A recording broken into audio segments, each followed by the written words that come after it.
issues we're addressing, I can't vote for this right now, and I think we should table it until we get at least the outline of issues that you're going to be addressing. And again, I agree that we want to give the administration the tools, but we want to make sure they're the right tools, and we're not going through another 4 years of what we just went through. Before we go on to motions to table, it seems like as if we're discussing two separate things. One is this contract, which seems to be more of just a ministerial program that provides the ability to send out tax bills and functions of that nature. And second is the actual substance of what the Department of Assessment does. So, for example, question going forward is, what are you going to do with the next roll that comes out? Are you going to trend it? Is it going to be models? But that's not what the ADAPT program is providing, correct? Correct. And when you talk about a list of issues, are you referring to issues that ADAPT is intended to address, or no? Only ADAPT issues. If there's a production problem, the vendor is working on it. If there is an enhancement that's been requested by the assessment department related to the modules that I stated before, then Tyler would work on that. If it's a prognosis-related issue or another application, a different vendor works on those. So what does the ADAPT do with respect to the actual assessment of properties? Does it have any function whatsoever in terms of how the county is going about assessing properties, how it's going to update the assessment rolls? Is the ADAPT related to that? ADAPT is a very large system that is capable of doing everything from housing our data, which is every single bit of inventory on any residential, commercial, utility property, to treasurer functions, assessment review commission functions. It is a very vast system, so it has components for valuation, but that doesn't necessarily mean that we use the ADAPT system for our valuation component of it. So the contract that's before us right now is really just for the basic maintenance of the database, the servers, everything to just keep it moving, or general fixes. It has nothing to do with updating our models, our algorithms, or anything else needed to conduct reassessment. So the previous administration, because there was issues with ADAPT, had gone out for an RFI, request for information. Correct. And no one responded. Correct. So as of this point, the term is a sole source provider, but it looks like as of this time, they're the only game in town for us. At this point in time, yes. So if we don't approve the contract, what service do we have to provide? I mean, what means we have to provide the services you're talking about? We can't. Can I just, with all due respect, I do think that this program is used to defend our assessment values, correct? The information in this program is not used to defend our assessment? No. I can't speak for how the Assessment Review Commission, that's a separate agency, defends our evaluations or anything else. The Department of Assessment establishes our values, and our values are established outside of the ADAPT system. How it's defended is a separate department. Does SCAR use this information?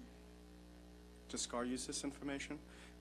ADAPT houses our information. We produce our property record cards. It houses our property record cards and our property inventory, but it's not used to defend our values. Our values are defended outside of ADAPT.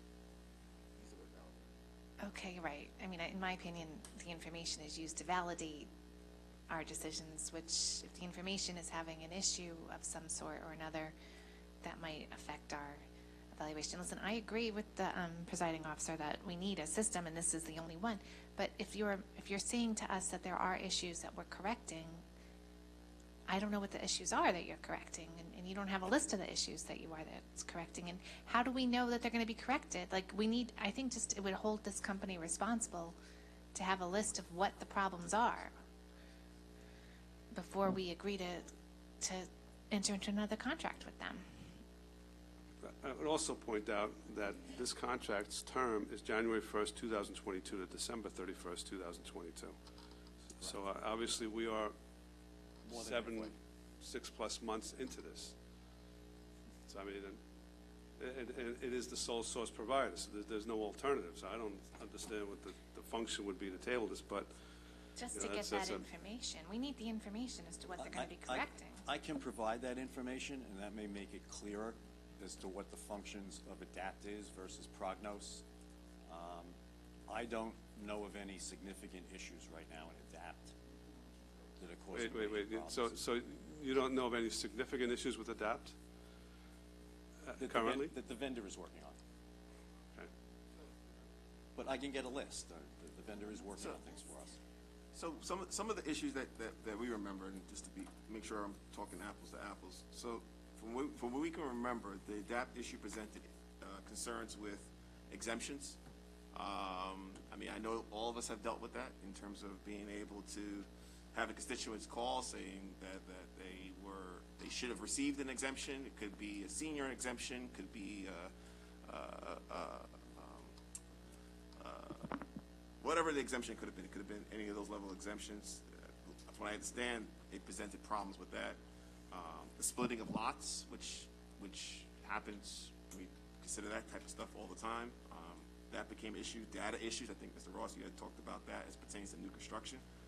And all in all, we do depend on this system, maybe not for defending the roles that Legislator Ridgey may have mentioned, but I think it's really semantics we're talking about. It is there, because everything I just brought up is tied to validating the role, so that we're able to have a role that the county can stand behind. That's really what we're doing. We're every year when people get their statements on January 1st and January 3rd, we're saying that this is your assessment, and we're validating based off of, we're able to provide that level of information to our constituents based off of this system. There's no other way to say it. So from that standpoint, we would need to have some level of comfort that the issues I just brought up, have they been discussed and have they been corrected? Because I know I've heard from both sides bring these types of stuff up before. And I understand the presiding officer, obviously, they're their only game in town. And that kind of leads into my second point in terms of, when the RFP was put out, how much time was given for the RFP, how did we advertise, and whether or not we were able to get someone else to respond. If the answer is no one else was considering and we put it out there for a long period of time, it sounds like, this has been going on for quite some time, for some months, then okay. But we would at least need to know that these exemption issues, the splitting a lot issues, the data issues, because I think that's all tied to how we validate the role. I will be happy to get the information on the details of the process for the RFEI. And as far as items like exemptions and splitting of lots, I'm not sure if that's a technology issue or another type of issue where the data is incorrect. I'm just not aware of that, but I'm sure we could easily get that information for you. But it may not be a technology issue. Okay. Presiding officer? Yes. Let me just add one more point on Legislative Bino. We're into July already. The term of this contract ends December 31st. Is the department, IT, or assessment looking at, again, seeing if there's any other alternative out there to adapt, so that when the new year rolls around, that there's another alternative for us? Not that I'm aware of. IT would take their direction from the assessment department and support them on whatever they need as far as developing an RFP from a technology side and finding out who is out there. But we would take our direction from the assessment management. Any interest in doing that from assessment? At this point in time, we are at the very beginning stages of attempting to look into it again, but we're not ready to put anything out there because I don't have anything to put out there or at this point. Legislative Bino. Thank you, Presiding Officer. Good afternoon, sir, from IT. If you would, you went through a couple of dates, a few dates. Yes. Where there was an attempt to get information in terms of the disclosure from Tyler. Could you repeat those dates for me? Sure. Thank you. dates are, now again, the requisition was entered January 3rd. It was approved by IT a few weeks later. And then it goes through the normal approval process that the county has. In conjunction with that, purchasing started contacting Tyler. They were contacted on February 8th, March 21st, March 23rd, April 1, April 6th, April 22nd, May 17th, June 13th, and June 15th. And we finally got all the required information from Tyler on June 27th. Okay, so thank you. And so to that point, presiding officer, this is why I support my colleague's suggestion that we table this item, because they are not responsive to us, okay? It's clear to them that they're a sole source. And so therefore, it takes that many times to get a disclosure form. We have to reach out that many times to have them to be responsive. I think we have to send a very clear message to them that they are to make sure that we have all of our issues addressed before we'll sign any contract. I think that they really have indicated that they don't believe that they need to respond to us timely. And if they would do that on a disclosure form, which is clearly going to be the mechanism to ensure that they are paid, what will they do when we sign the contract and have questions? So I think that we really need to clarify some of these issues that have been brought up, not just in this conversation, but of conversations in the past from this body to assessment. With that, I make a motion to table. Okay, motion to table, seconded. All in favor of the motion to table signify by saying aye. Those opposed, nay. Nay. Motion to table fails. Any further questions of these two individuals? Okay, thank you, sir. Thank you. Thank you, both of you. Thank you. Information Well, I technology. have one other question since we're going to Sure. move forward. So why is this a sole source? We're not the only county that does, that undertakes these assessments. There has to be some other entity in some other state, in some other locale that has the ability to provide us this service.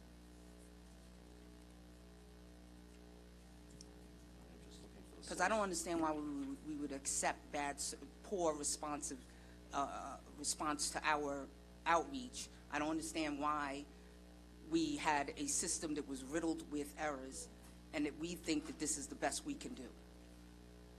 Our constituents deserve better. Our taxpayers who are paying for this service deserves better. I don't understand why we think that they have us over the barrel.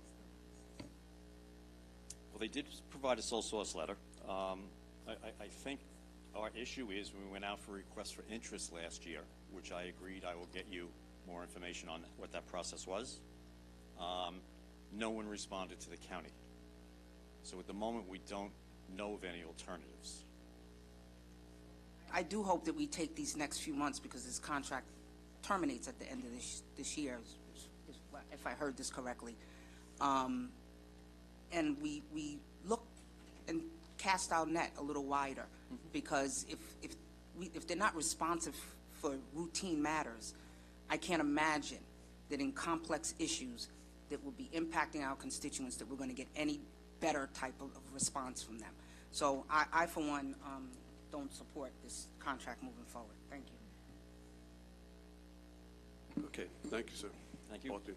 Thank you. I think it's obvious what way the vote is going to go. So what I'm going to do now is call for a vote separately on contract 810 with Tyler Technologies. All in favor signify by saying aye. Aye. Those opposed? Passes by a vote of 4-3. Next contract with IT is with Cogsdale Corporation.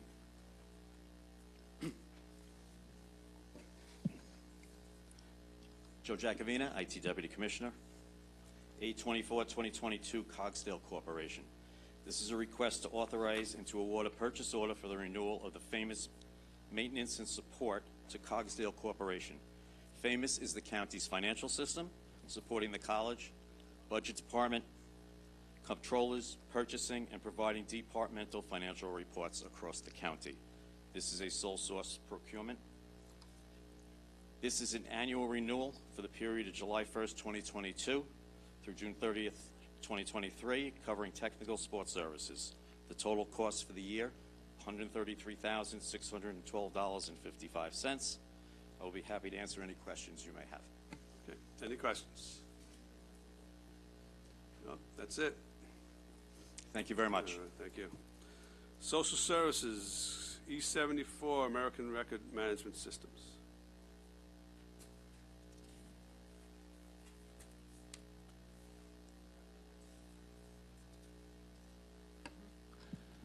Good afternoon, ladies and gentlemen. I'm Rudy Carminati. I'm Deputy Commissioner, and I'm joined by Sharon Lucidi, who's the Deputy Director of Administration for DSS.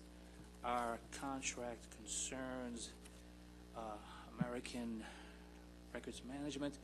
It's basically a contract for the maintaining of DSS, DOH, and DHS agency case record files containing client information as mandated by New York State laws and regulations, and these include the New York State Social Services Law and the New York Code's rules and regulations. Record management services involve 1, the off-site storage of hard copy business files, retrieval, purging, and destruction services, as well as 2, maintenance and operation of a bar-coded computerized file tracking system, and we'd be very happy to answer any and all of your questions. The only question I had was, this is all hard copies, papers, files, etc.? Correct. Are we required to maintain these records in hard copy form? In other words, is it possible to digitize these records to save storage costs, etc.? For the last year, the department has been working closely with the state, OTDA, on a system called IEDR, which is an electronic document retrieval system. We actually are working on a contract through NYSID for the imaging that will be under IEDR that will allow us to apply to have the documents destroyed once they're uploaded. Okay. Obviously, there's tremendous cost involved when you store this many documents. Yes. So, okay, so to the extent we can do that to digitize these documents, gain those savings, that'd be great. We've been working hard on that. Great, thank you. Any other questions? Okay, thank you very much. Thank you for your time, ladies and gentlemen. Thank you. District Attorney, E80 of 2022, Leander Associates and Associates.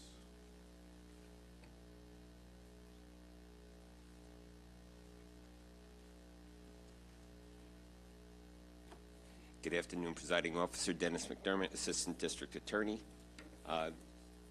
This CLDA 22-2 is a request by the office for a short extension of time through the end of September of 2022 in order for Dr. Leander to complete the research and recommendation for a zone-based prosecution model respecting the Village of Hempstead. There is no additional money. Okay, any questions? Legislator Rhodes.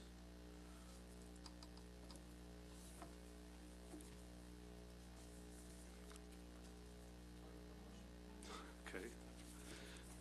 No questions here? All right. Thank you. Thank you very much.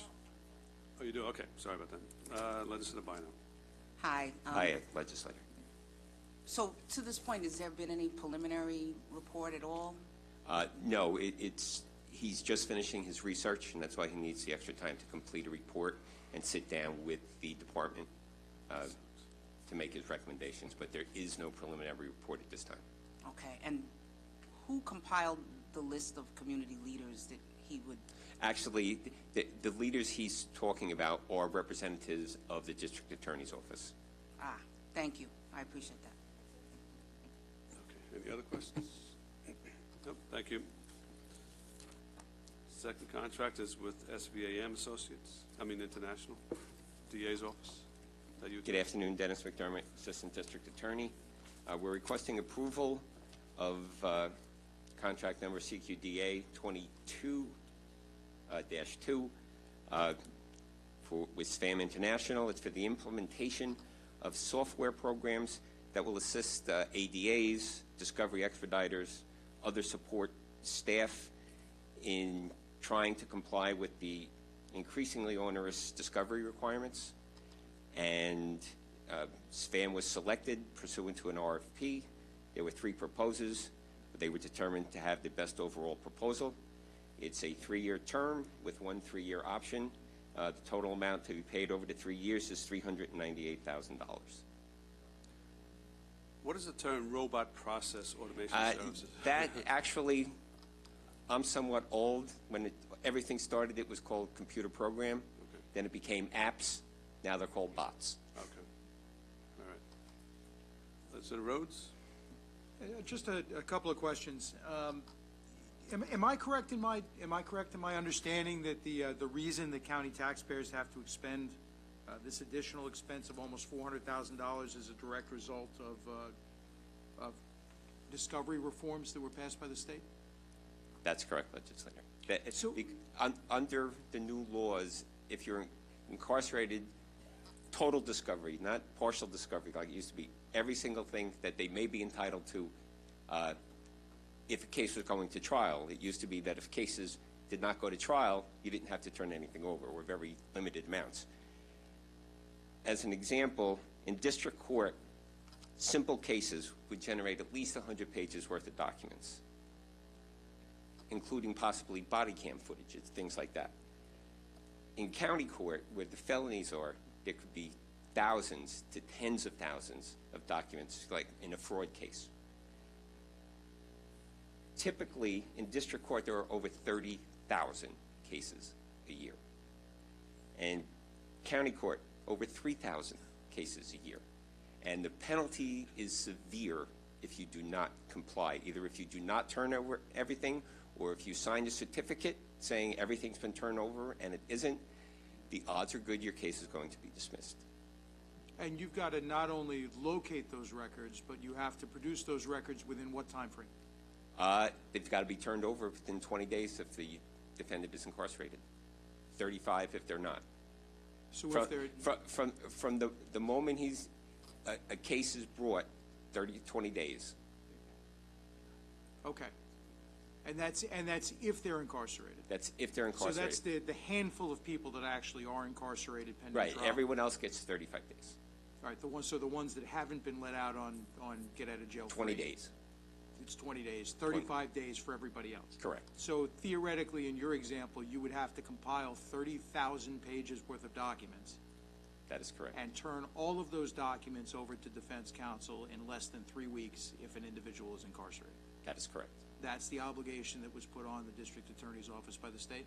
That is correct. Okay. So under our current system without this contract, do we have any ability to actually comply with that? It is very difficult that ADAs who should be overseeing a case and preparing for trials and things like that now have to do, with the discovery expediters and the paralegals and legal secretaries, they are the ones now who have to try and collect all this information, which is why we have this as part of it. In a lot of ways, this serves almost as an interface with places like village police departments or even Nassau County's NICE system that comes over here. It would serve as an interface with our own case management system, which is also in severely need of upgrade. And other departments, and it centralizes it, and it reduces the need to have 10 people constantly rekey things. It prepares forms for review, documents for review. Needless to say, the staff, the ADAs, still have to review everything to make sure everything is correct. They still have to review the body cam footage, for any redactions. It just helps them. It's not going to make their jobs a ton easier, but it will make it easier. So it gives them an extra pair of hands to be able to process That is correct. all of this information. The whole idea of this is to facilitate their work. So we don't have the ADAs who are out there trying cases, sitting at a photocopy machine, producing That is documents correct. that That is the intent, yes. Okay. So am I correct in my understanding that, in theory, if you have someone who has been incarcerated on a murder charge, they theoretically their case could be dismissed Theoretically, yes. if we don't comply with that That is 20-day correct. time limit. That is absurd. So, now I know you indicated that this contract only goes through, I believe you said September 1st? No, that was the last one. That was the last one, This is okay. a 3-year contract with an option for 1 3-year extension. Okay, so this is intended to be an ongoing support system. That is correct. That tries to have the DA's Correct. office be able to do their job. When the case management system is upgraded, this will also interface with that, as it will with the current. So it will serve a lot of purposes, mostly just to help our office comply with all of the requirements that are now imposed on us. Okay, I appreciate it, thank you. Anyone else? All right, I guess next one will be 77, E77. Thank you. Thank you. Which would be with the department.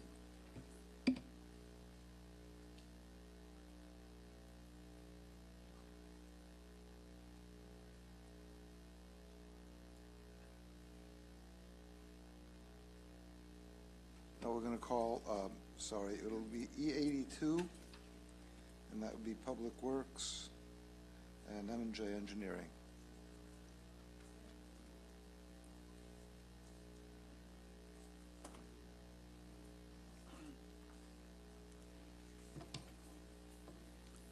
Good afternoon, Ken Arnold, Public Works. E82 is a contract amendment for our civil site construction management contracts. It's adding additional $1.5 million in capacity for the M&J Engineering. And that's an ongoing contract? Yes, it is. And this is one of those where you've got to pretty much use the same engineers? Yeah, we have a group of, I think, 5 or 6 engineers. We've increased the caps on a couple of them, and there's M&J here today, and also NV5 is another item that's on today's calendar for the same purpose. I'm sorry, this is just on a per job consulting basis? On call, so if we have like our On call. resurfacing, we look for support for resurfacing. We'll bring on engineers for all our field work. It could be any of our other bridge projects. If we don't have a open competitive RFP, So how much, so we're adding how much, $1 million? 1.5 million in capacity. And the original? Original contract was, I want to say it was 2. Might have been less than that though. Okay, and are we adding time as well, or this is just? No, it with was the same time frame. All right, anyone else? All right, Ken, you have one more, I think, E86? Yeah, E86, like I said, it's the same purpose, except for it's NV5, increasing the capacity for civil site construction management contract. All right, any questions? All right. Okay, thank you. I got, you're done, right? Okay. So.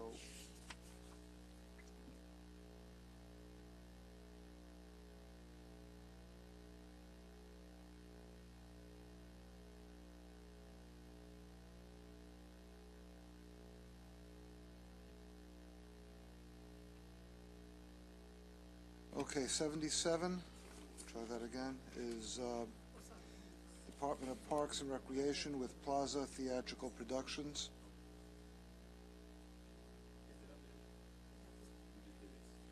Good afternoon, Darcy Bellier, Commissioner of Parks, Recreation, and Museums. This is a retroactive contract. Parks Department conducted a lengthy RFQ seeking musical and theatrical performers for various genres to engage with us for entertainment purposes for Lakeside Theater and other venues in our park system. This particular one is Plaza Theatrical, and it is for a 3-year contract expiring December 31st, 2024, with an option to renew for 1 year, 1 2-year period, excuse me. Plaza's been contracted to perform 3 performances at Lakeside this summer. Camelot was on June 23rd, 2022. How He Became a Pirate and The Wizard of Oz were both on July 9th, 2022. Cost of $7,500 for all 3 performances, and this is funded out of Hotel Motel Grant Fund. And why is this so late?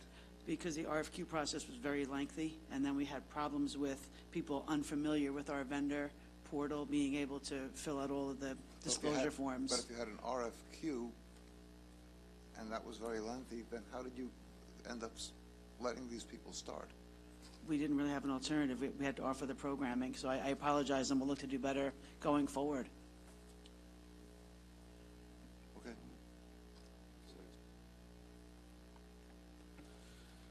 E79, so Okay. with New York Brass Choir. Right, so New York Brass Choir, same RFQ for Dean Karahalis and the Concert Pops of Long Island, performed at Lakeside on June 18, 2022. Again, a 3-year contract expiring December 31st, 2024, with the option to renew for 1 2-year period. Their cost is $7,000 for a 2-hour performance funded by Hotel Motel Grant Fund. Legislator DeWitt. Hi, Commissioner. I want to first of all say I think you're doing a very good job. I know you inherited a lot of parks, 78 was it, I think, plus the real estate. And Thank you've been you. very responsive, and Thank I you. appreciate that. And this might not be directly related to you, but I've just noticed that a number of our hotel motel grants have been, it seems like they're not coming through, to be calendared. And I understand that some of them have been approved by you, and we're just waiting for the administration to sign off to calendar them. Is that correct? I've been working through a stack about this high that was left over for about 1.5 years, 2 years. Okay. And, So we're working through them. and at this point, there are some that have been approved by your office and are basically possibly at the administration level, waiting to be, calendared at that point? Waiting for their approval, then to calendar, Right. yes. So if there's anything we can do to have the administration push forward, I know it would help you, it would help me, it would help all the Okay. legislators to not get these phone calls about people that are looking for their hotel motel funding. So Okay. I know the administration is still working through a number of things, but that's something that is really, I believe it's really important for our constituents. So Okay. hopefully we'll get some more calendared shortly. Okay. Thank you. Okay, thank you. Any, no other questions? All right, thank you. Thank you. Yep.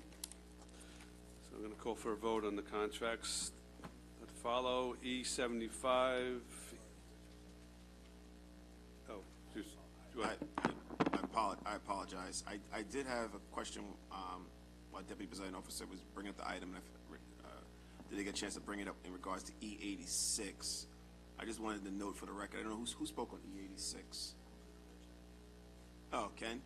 Ken, I just wanted to note for the record, and you may want to say something at the floor.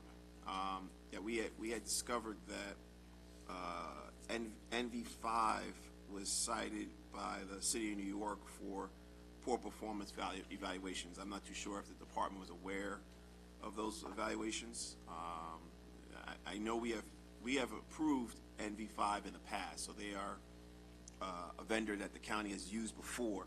However, these poor evaluations have been cited by the City of New York since, I guess, the last time we approved their contract. So I just want to make sure that you were aware of that, and if you could respond to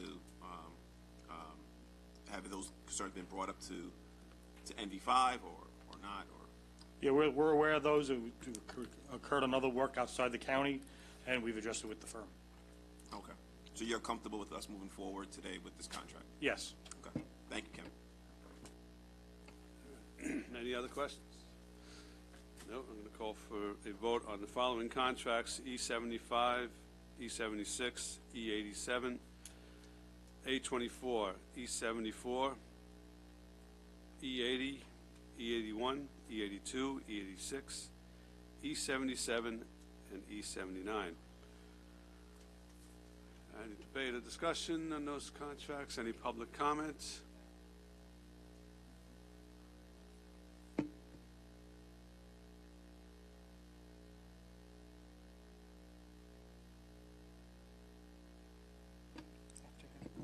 Good afternoon, Mita J. Meriday. Just a couple of comments.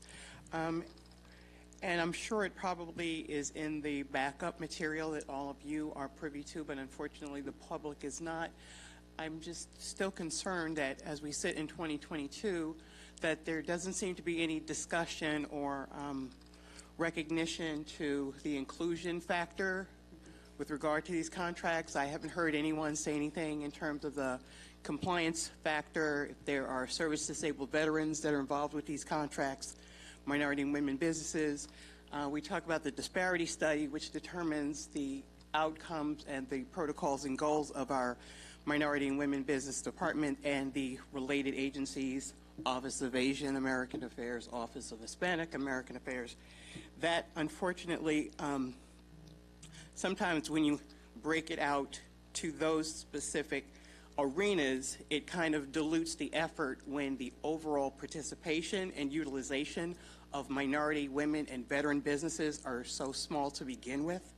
So it becomes an issue. It would be nice to hear, or at least see notification in the document, that certain companies are service-disabled veteran businesses or minority businesses, or at least to have that awareness, as opposed to having it brought up a couple of weeks ago and the question was asked, do you do outreach to diverse businesses? Just to do outreach, but not to have inclusion and to have them participate in the equitable distribution of the resources in this county, I think it does a disservice to all who are involved. So that would be my overall question and concern. And if someone could give me some clarification that this business or this entity has a percentage of utilization, or it is 100% diverse business, I think it would give residents and constituents, and particularly those small businesses that are struggling as well and paying taxes in this county, a sense of hope that they can actually get a contract and create jobs for their own residents as well as other citizens in the county. Thank you. Okay, thank you. So all in favor of these contracts signify by saying aye. Aye. Those opposed? They passed unanimously, and we will put rules in recess.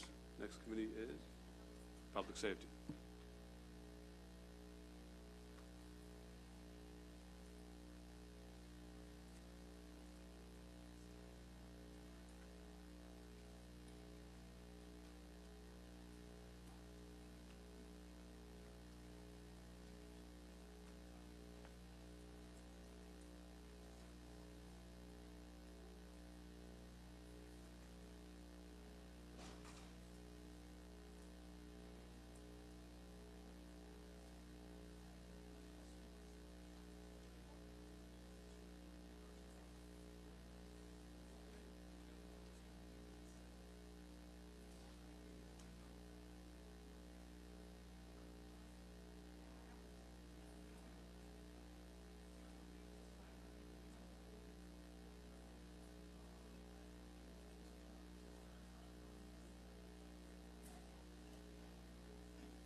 We will call the Public Safety Committee to order.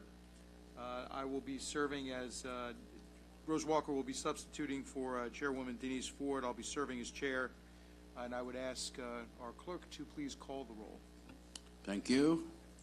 Legislator Deborah Muley, Here. Thank you. Legislator Sheila Bino. Ranking Member Delia DeRigi-Witten. Legislator John Ferretti. Here. Legislator Mazi Palip. Here. Vice Chairman Stephen Rhodes. Present. And Chairwoman substituting, as you say, Rose Walker. Here.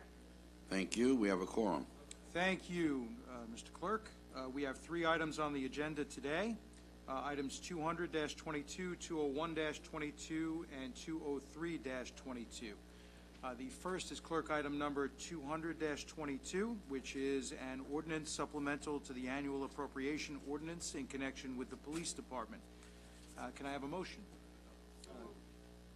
Motion by Legislator Ferretti, seconded by Legislator Walker. That item is now before us. Do we have someone here from the administration?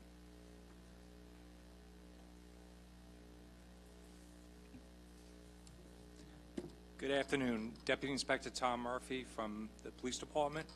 We have 2 items. The first item is an appropriation of $50,000 in funds to be received from the New York State Office of Homeland Security. This program is designed to provide the Nassau County Police Department Marine Bureau extra patrols to enhance border and waterway security in strategic locations to comprehensive enforcement all applicable statutes. Further, to enhance law enforcement presence is intended to disrupt and deter criminal activity, utilize the goals to reduce the criminal activity traversing local waterways. Thank you for the presentation. Do we have any questions by legislators? Do we have any comments by legislators? Do we have any public comment? All right. We will call for a vote. All those in favor of item 200-22, please signify so by saying aye. Aye. Those opposed say nay. Aye. That item is agreed to and is passed on to Finance. Next, we'll call clerk item 201-22, which is an ordinance supplemental to the annual appropriation ordinance in connection with the Office of the District Attorney. I have a motion on that. I have a motion from Legislator Bino, seconded by Legislator Palip. That item is now before us. Mr. McDermott. Going to turn on your mic.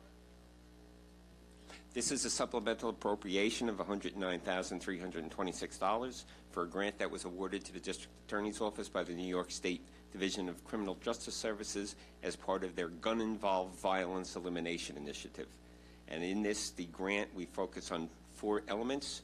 It's the people and individuals the police find are most responsible for guns, the locations where most violence incidents are occurred, coordinating crime-fighting efforts and strategies among law enforcement and local violence prevention groups, and involving key stakeholders and the community at large to build support for efforts to reduce gun violence. If you have any questions. Do the legislators have any questions? Are there any comments? Any public comment?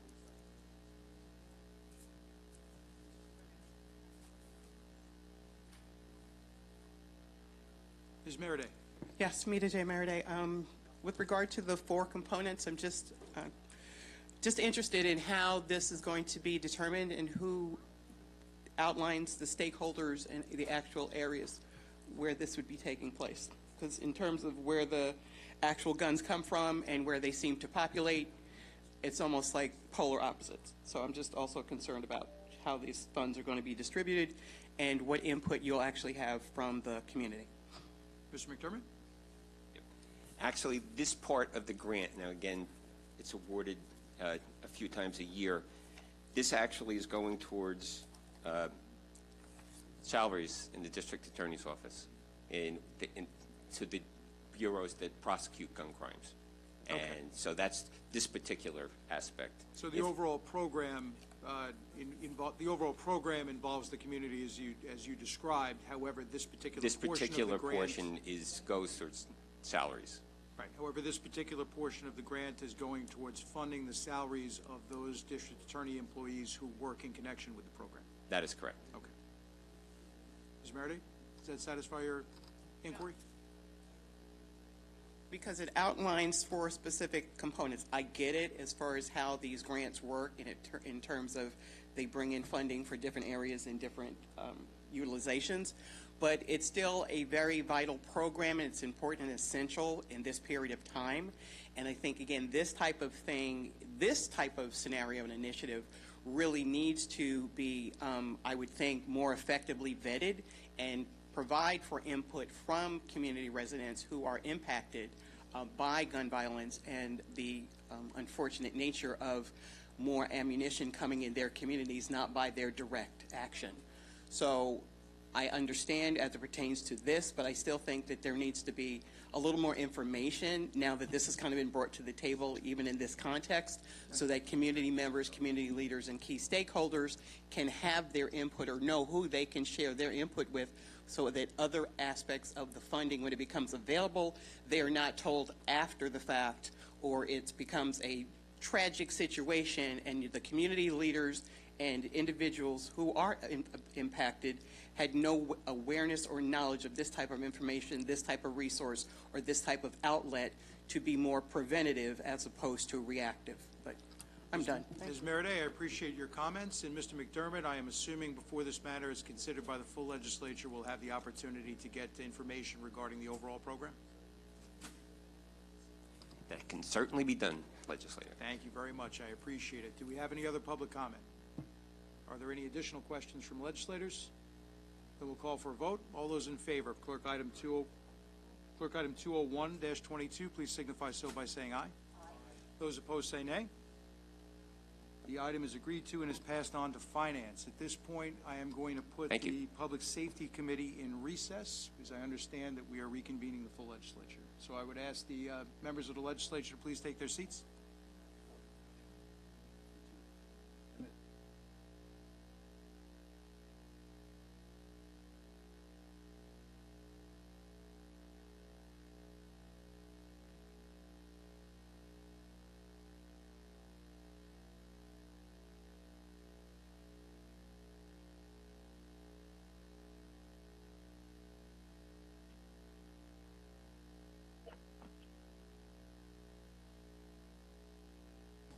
We are not quite apparently ready for the full legislature, so we are going to reconvene.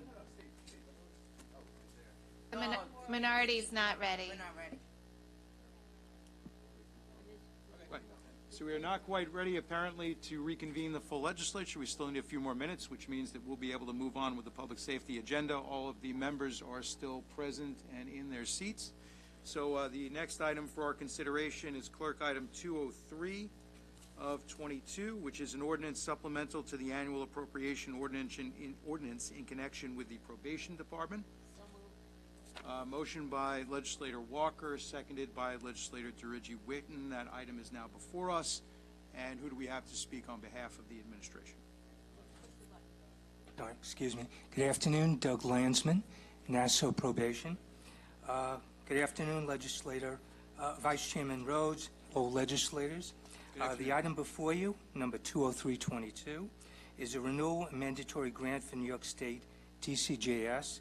This is a request for a supplemental appropriation approval for a one-year DCJS grant, alternatives to incarceration, in the amount of $307,672. The main objective of the grant is to operate programs that divert offenders from costly local incarceration and to provide pretrial release and reporting to the courts. Release of an offender at arraignment provides the most substantial cost savings to the county, as the first several days of confinement are typically the most expensive. The priority function of pretrial service is to determine defendant eligibility for release and to provide any community ties with regard to residence and employment. The information provided to the courts is critical for the courts in determining whether to release the defendant. I have a couple of questions on this, just to sort of aid me in my own understanding of what this program actually is. Now, my understanding is this is a state-mandated program, correct? Correct. So this is something that the county is doing because the state is requiring us to do it. Yes. So my understanding is the only individuals that are actually being held on bail at this point are violent felons. Correct? That's my understanding, yes. So if the idea of this program that the state is requiring us to run is releasing individuals who are low risk from incarceration pending their trial, and the only ones that are being held in jail pending trial are those who are violent felons, who are we releasing? Well, these, again, are going to be low-risk individuals. But these are low-risk violent felons? You know what? I can't give you exactly the detail on it because I'm not as familiar with the program as the programmatic people in our department. I can get back to you on that. Well, it's kind of a big issue, right? Because if the state is indicating that the only people who are bail eligible, that the only people who are held on bail are violent felons, and the program is designed to release low-risk violent felons back into our communities, I've got a problem with that. Who would be best to actually have that answer? That would be the Director of Probation. Okay. And I'm assuming the Director of Probation is not available at this time? He's not here right now, but I can certainly call him, contact him to come over. Yeah, because I'm not entirely comfortable. I know I'm speaking for myself at this point. I'm not entirely comfortable considering this item unless we get answers to those questions. And I understand it's not the probation department's idea. It's something that's imposed on the probation department by the state. But I need some additional information before I feel comfortable voting on this. So I would entertain a motion to table. Oh, go ahead. Thank you. Good afternoon. Hi, good afternoon. So this item appropriates $307,672 towards this program. What is the total cost of the program? The total cost of the program is somewhere upwards of around $2 million. So the remainder is paid for out of county funds? Correct. So it's essentially another unfunded mandate, correct? Correct. Okay, thank you. I also share in the concerns of Legislator Rhodes. I would make a motion to table. I assume I'm allowed to do that. Seconded by Legislator Ferretti. All those in favor of tabling this item, please signify so by saying aye. Those opposed say nay. The item is tabled. You seem to be having some reservations.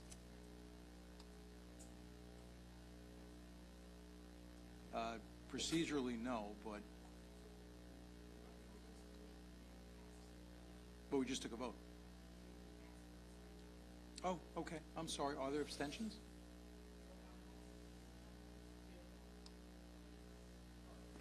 Yeah, on the motion, I think I'm more inclined to abstain at this point, but with the caveat that, as you mentioned, we're mandated to do this.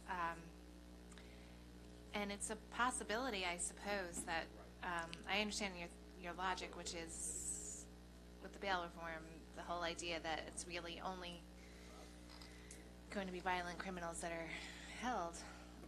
But there is always a possibility that there might be a few candidates that don't fit into that category that could be released under this program, and this would save a substantial amount of money for the county. We're, I don't know if I guess I should be answering that. I don't know that possibility really exists. One, by not approving this now, it's not as though we're killing the program because the county is funding the program right now. This is supplementing funding that is already existing for the program through the county. Two, the only people that are being held on bail are violent criminals. So the idea that there would be a non-violent felon held on bail is a non-existent possibility unless there's been some sort of judicial error. Correct, which could absolutely happen. But I also think if we take the $307,000 from the state, that would free up some of our money, which I welcome at this point. And, you know, again, this is in place should they need the funding, you know, for us to say, no, we're not going to take the money from the state, but we're still going to have the county money there. It might mitigate the amount of county money we have to use if we take the 307. I mean, are you doing it based on principle or based on the fact that you don't want to take the 307,000 from the state for something that the county is going to be held responsible for? Well, I'm doing it based on the fact that before we actually vote on a particular item, we should understand the details of the programs behind which to which that funding is going.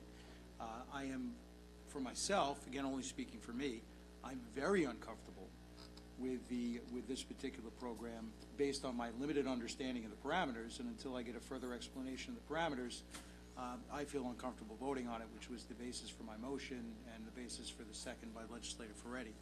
Did you have a comment, Legislator Ferretti? Yeah, in terms of the dollars and cents of it, it sounds like, well, first off, let me just say, this is a motion to table. It's not a motion, you know, where we're voting no on you know, appropriating this money.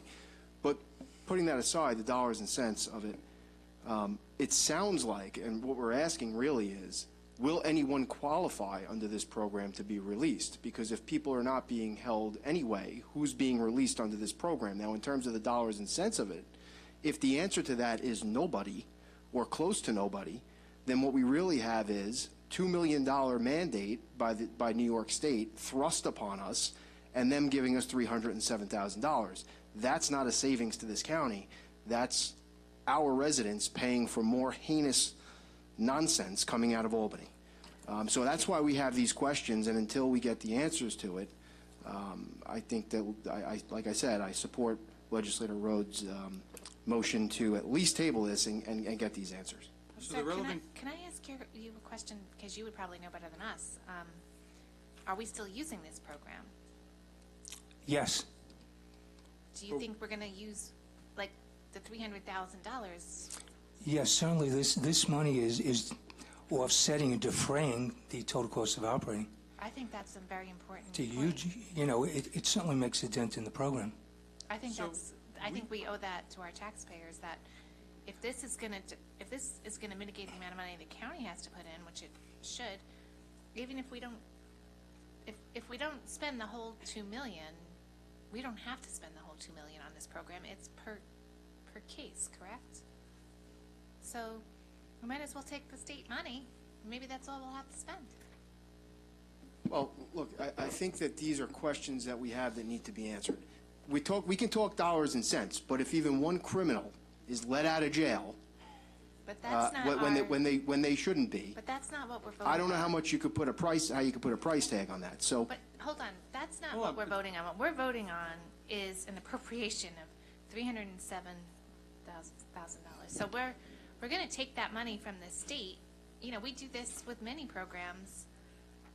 You know, we're not the ones here saying who's going to be let out and who isn't. That's up to the judges and that's up to the DA. So what we're voting for is the financial end of it, and I can't see why we would turn our backs on $307,000 from the state. Hardly turning our backs, Legislator. We're simply asking for additional information before we vote, which is also something that we do on a regular basis. Correct. This program is not going to stop as a result of tabling this particular item. The program is going to continue. True, And but what we are also losing sight of is the fact that we're actually in the middle of a vote where we have 4 votes in favor. We have no one voting in opposition as of yet, and the question ultimately is, do you want to oppose it, abstain, or go with the majority? I understand what you're saying, but my point is, you know, you're saying that we're voting to release people and all. We're not. We're voting on whether or not we should accept an appropriation from the state. Did we ask, I'm so sorry, your name again? Sure, Douglas Landsman. Thank you so much. Whether or not this program is being used and whether or not these expenses are being, you know, utilized, and he said yes. So I think what you're concerned about is not really pertinent to this one. I think that whether we're releasing violent felons into our community is pertinent to any discussion that we have on the floor of this legislature. I'm sorry, Legislator Rhodes. we're not voting on whether we're going to be able to release anyone who's been incarcerated. That's not what we do. That's not what this body does. I find it incredible that we would be turning up our nose at $307,000 that would, $307,000 that would defray cost, but we were willing to spend $667,000 on a system that we knew had kinks in it, that we know have a problem on it. We wouldn't table that item. We wouldn't table that. But now we want to table an item that's going to defray cost. I mean, it just reeks of anything other than our responsibilities as legislators. It just doesn't make any sense to me. So if you're moving forward with your table, move forward with it. But let's be clear what you're really voting on in this moment. You're voting on defraying the cost associated with the incarceration of individuals in Nassau County. That's what we're voting on. Nope, what I am voting We're not voting on who gets incarcerated versus others. Hold on. We're not We're voting on that. We're voting on whether to table the item. No, what the That's item, what the vote is. That's what your Correct. vote is. That's the vote, right. That's what your vote is. But the item that was originally before this legislative body was to accept grant funds from the state to defray costs. For a program. For a state mandated obligation on this county that we'll later say is unfunded. I mean, so I don't really understand where you're going with this, but I understand why we're doing it. I understand exactly why we're doing it. So if you want to vote on your table, let's go ahead and vote on your table, but don't start don't mix up the issue.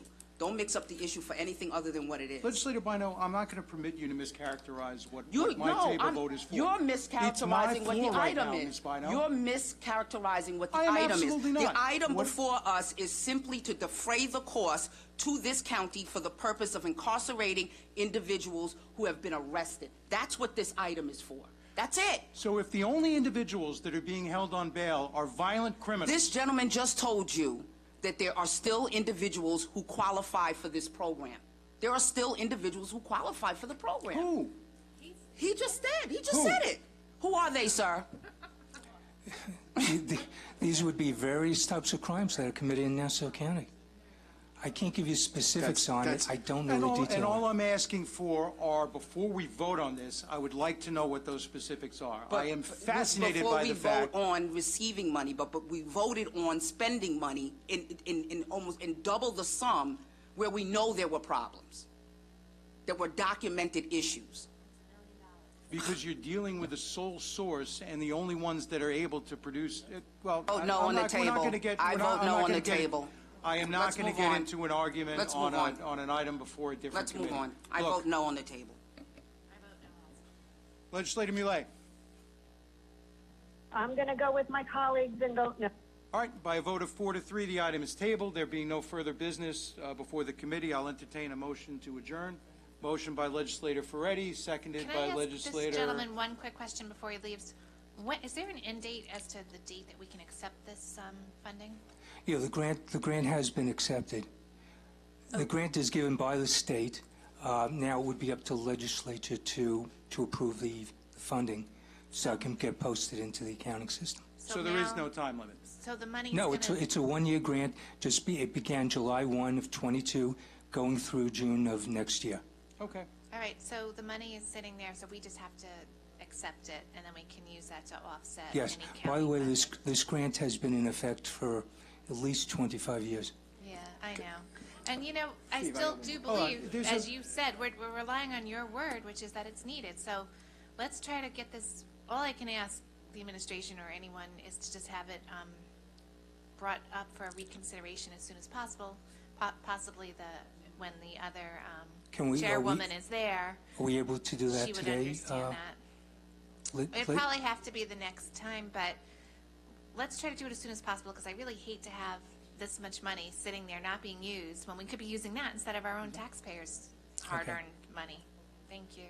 Okay, thank you. Legislator Ferretti. Yeah, I'm sorry, Mr. Landsman, Douglas Landsman. So I appreciate you bringing up the fact that this program has been in place for an extended period of time. Has anything Yes. changed in the last couple of years that changes the eligibility for those who can participate in this Well, program? recently was, of course, bail reform. Okay, so it's somewhat disingenuous to bring up the last 25 years when the criminal laws in this state have been turned on their heads a couple years ago. We have every right to ask these questions. So let me ask you, sir, who is currently, what crimes are currently eligible for this program?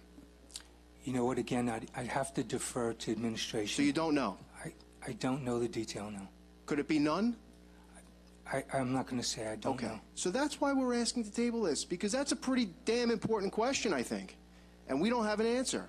I think it's completely reasonable for us to get an answer before we vote on this. So the item has been tabled. We have a motion to adjourn by Legislator Ferretti, which has been seconded by Legislator Walker. Please note for the record that Legislators Bino and DeRigi Witten have left.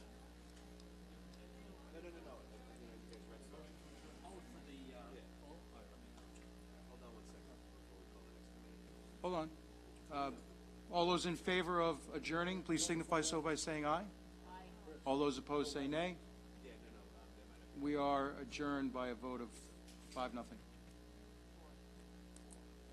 Legislator Muley, I'm assuming, is here.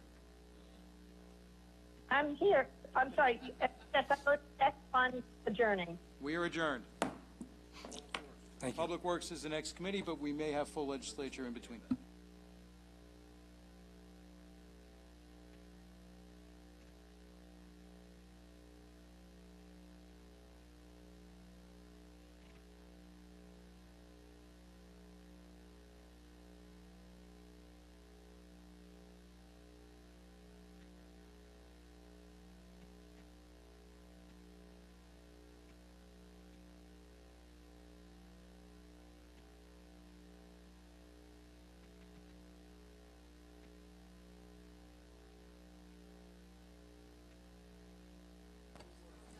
At this time, I'd like to call the Public Works Committee to order.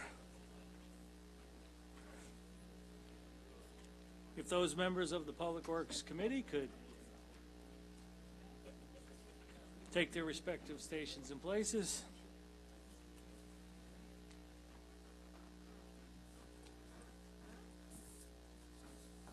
We'll ask the clerk of the legislature to take roll. Thank you, Mr. Chairman. Legislator Carrie A. Solage. Here. Legislator Arnold Drucker. Ranking Member Sheila Bino. Legislator James Kennedy. Legislator Laura Schaefer.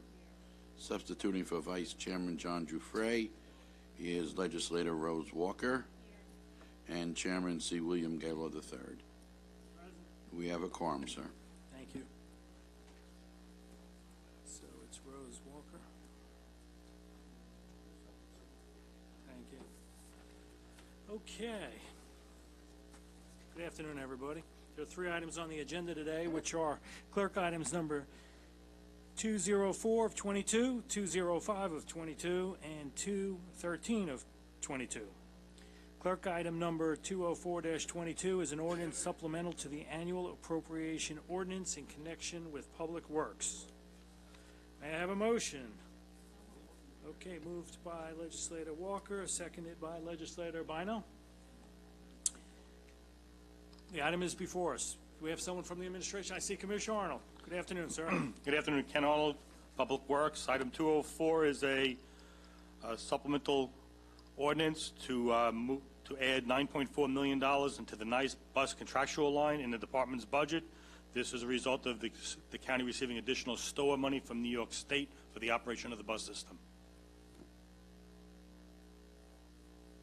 Any debate or discussion? Any public comment?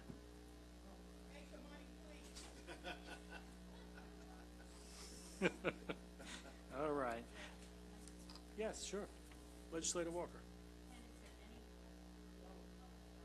Is there any possibility that routes that might have stopped will be put back into place, or no, this is No. money, not money for that?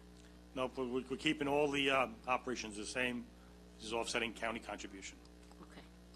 Thank you. But, another question. Go ahead. Thank you to the chair. However, that was a great question from my colleague, Ms. Walker, but will this be used to at least increase services along particular lines?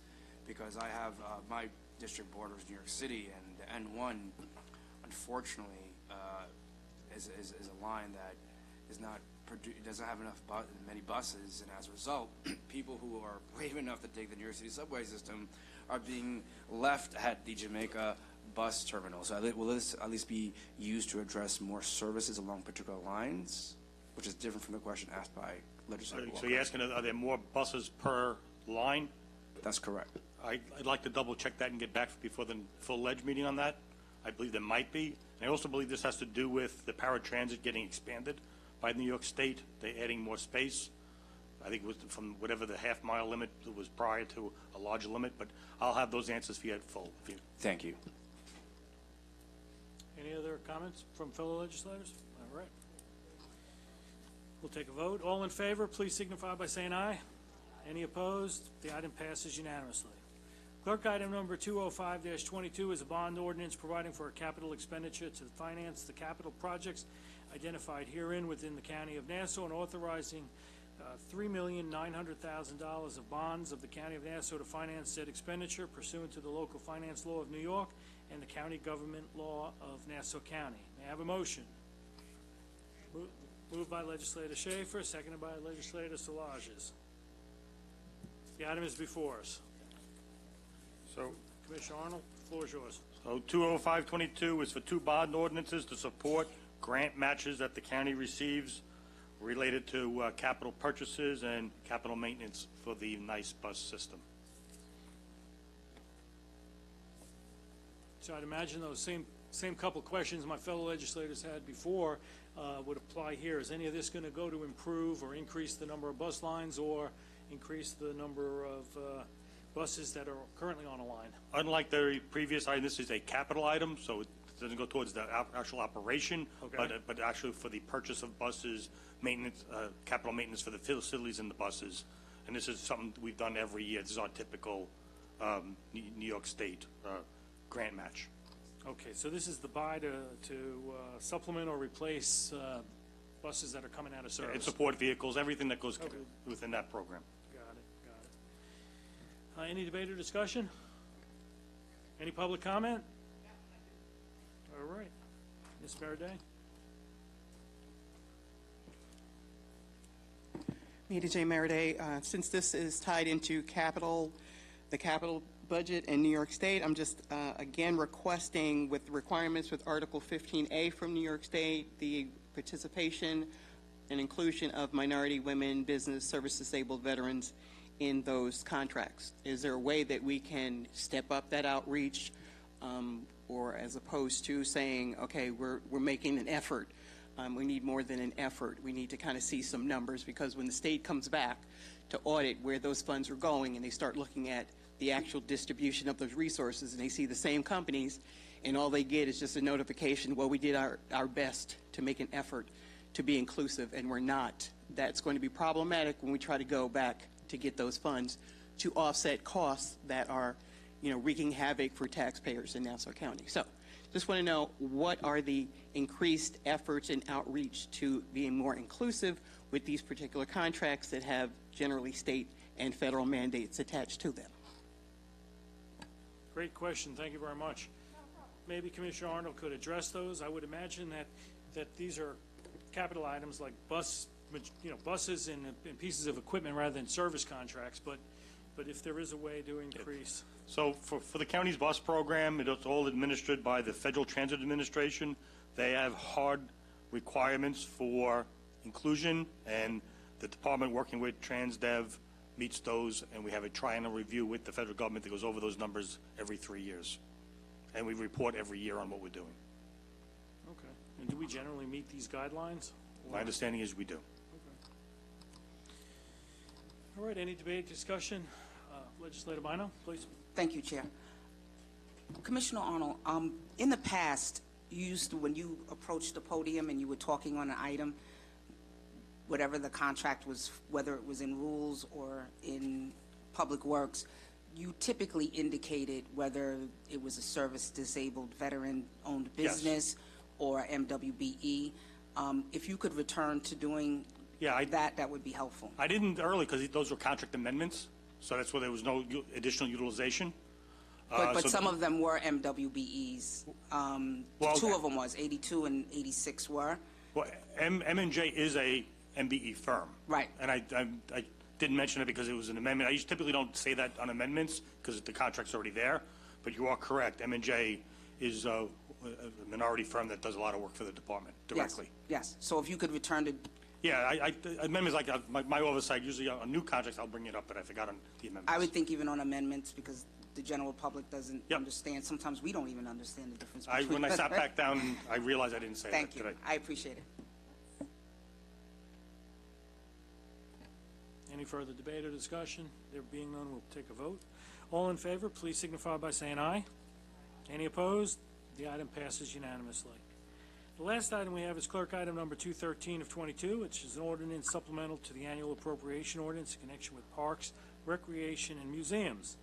May I have a motion, please? Moved by Legislator Walker, seconded by Legislator Drucker. Thank you, Legislator Drucker.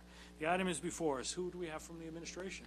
Good afternoon, Andy Persick from the Office of Management and Budget. This is the annual appropriation for the Mitchell Field Complex in the amount of $1.535 million. It's just an annual supplemental appropriation that we do. That monies that are collected in Mitchell have to stay in Mitchell, which is subsequent to the deed covenants that the U.S. Department of Defense gave us the property under. So.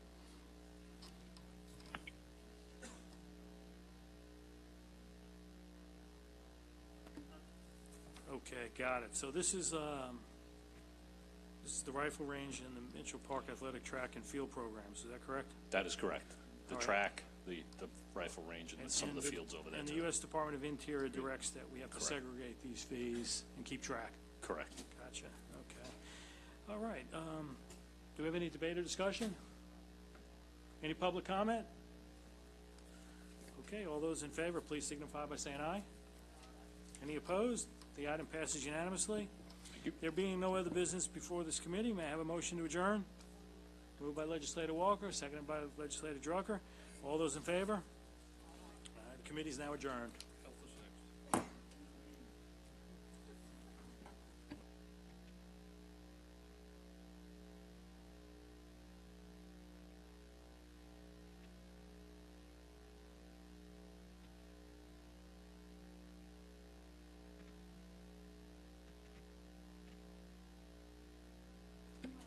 I'll call the Health and Social Service Committee to order and ask the clerk to please take the roll. Thank you, Madam Chair. Excuse me. Health and Social Service roll call. Legislator Joshua Lafazan. Here. Legislator Arnold Drucker. Ranking Member Delia Durigi-Witten. Legislator C. William Gaylor III. Present. Legislator Laura Schaefer. Vice Chairman Mazi Palip. Here. Chairwoman Rosemarie Walker. Here. We have a quorum, ma'am. Thank you. There are two items on the agenda today, clerk item 199-22 and clerk item 202-22. The first clerk item 199-22 is an ordinance supplemental to the annual appropriation ordinance connection with the Health Department. And I have a motion, please. So moved. By Legislator Gaylor, seconded by Legislator Drucker. And how are you? Good afternoon. Andy Simone, Health Department. So there are three items within this 199-22. The first one is a supplemental appropriation in the amount of $251,400 for the Childhood Lead Poisoning Prevention Grant. This grant is funded through New York State Department of Health. The program provides comprehensive services to reduce the prevalence of lead levels in children and provides case management services and environmental inspections to all children identified as having elevated lead levels. Do you want me to do these separately or go on? You could do that. Do it together. Do it together. Okay. So the second one is a supplemental appropriation in the amount of $1.7 million for the WIC, Women, Infant, and Children Program. The WIC grant is federally funded supplemental nutrition and education program that provides vouchers for foods and infant formula to women, infants, and children who qualify under federal financial need guidelines.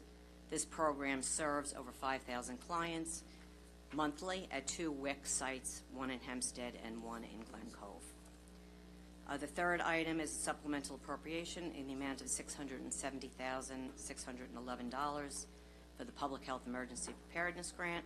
This grant is a Centers for Disease Control funded program administered by the New York State Department of Health.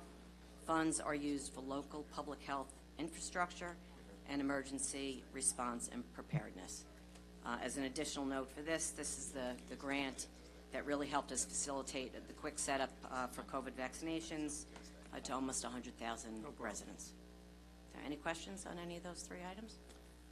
I just have a quick question. The first that deals with the issue with lead in our children. How do we stand there? Or I mean, do we still have high levels with?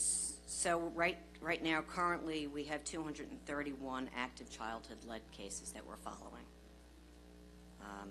It's about 212 are less than 9.9, and then the rest range in other levels.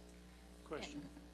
And do we try to determine, like, the cause of this? Like, is it something in their home, and then we can help?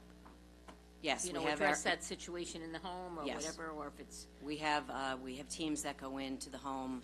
We have a nurse, lead nurse, and an environmental sanitarian that go in and assess if it's paint, if it's cosmetics, if it's some kind of food item, to remediate and to try to stop that from happening.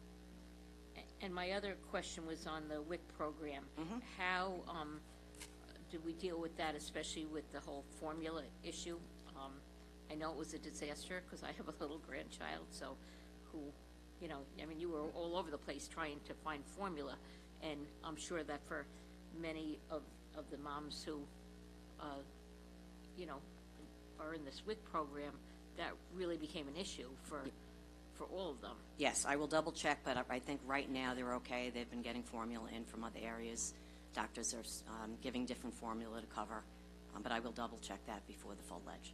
And if we know anyone who might have additional formulas, say the baby finish formula, can we give that to you? Or, I mean, I know we had spots where we could drop them off, but I don't know if those spots are even still available. I will check that as well. Okay. Any other That was questions? my only question. Any other questions or comments from the legislators? Legislator DeRicci Whitten? No, I think it's great. I'm just looking at all of your items there. You're really receiving a lot of money from the state. Like, it's almost $3.5 million by the time we add all of these up. And that saves us money here in Nassau County. So thank you for your hard work. Thank you. And Ann, thank you for being patient, because I know it's hard sometimes to sit here and wait when you're later in the, That's okay. committee that's It's called all later. interesting, so thank you. Thank you for your Thank hard you. work, all of you. Thank you. Okay, then, all in favor of clerk item 199-22 signify by saying aye. Aye. Any opposed? Any abstains? Then that will move on to finance.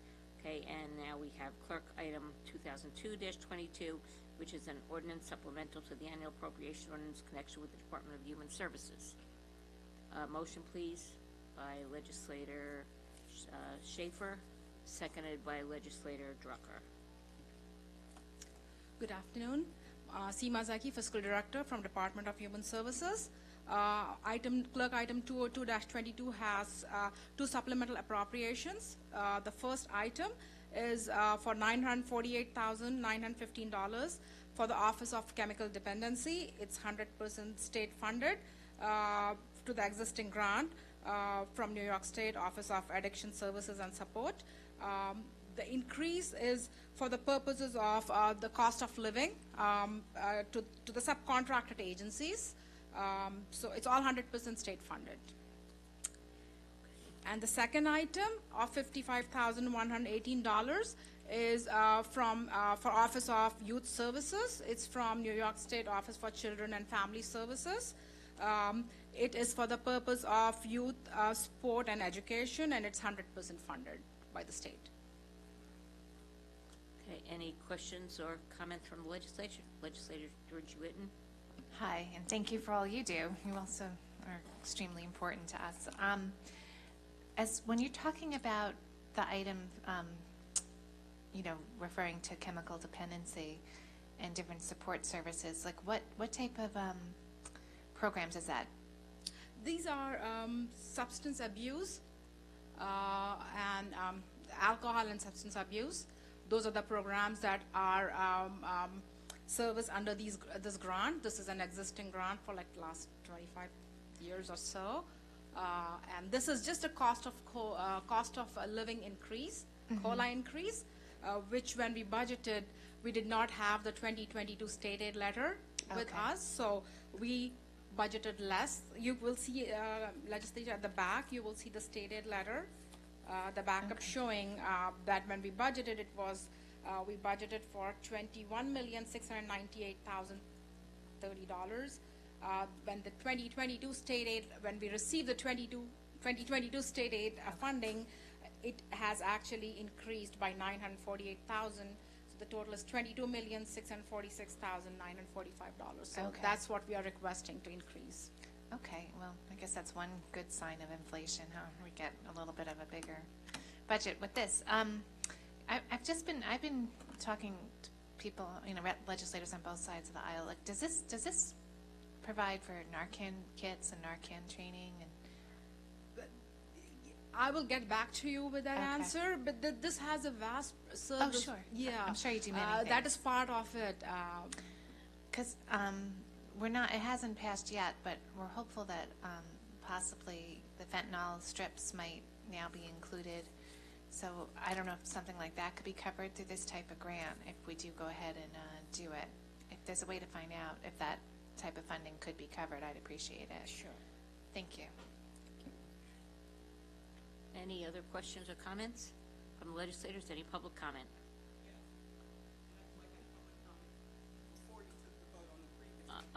You know what? Afterwards, I realized that. I'm sorry. No worries. Mita J. Meriday, just particularly because we are dealing with so many situations now in the summertime, and unfortunately, we always have a uptick with DWI. It just saddens me that the initial Nassau County Department of Drug and Alcohol Addiction, where I actually interned and worked years ago, was very instrumental in many programs, life-saving programs, particularly the Stop DWI program itself, that did a lot of work going into the summers, working with young people and adults with regard to addressing the drinking and driving issue. So I'm hoping, again, because all of you get the access to the information that the public does not have access to, and unfortunately when there's an outcry because there are traumatic incidents and accidents, everybody wants to know what's going on. The public really needs to know specifically what is coming out of Nassau County as it pertains to addressing the drunk driving, the buzz driving that's impacting and affecting so many communities. So I'm just concerned. I understand cost of living. Again, we pay the second highest taxes. I get all of that. But I think the community and the residents want to know specifically the programs themselves, the services, the support services, and with the prior situation on the health side with women and children, as it pertains to black women and maternal health, that is an epidemic crisis that, again, this county does not seem to be addressing and facing that when we're talking about women of color who are dying in childbirth needlessly in 2022 and as well as in this county.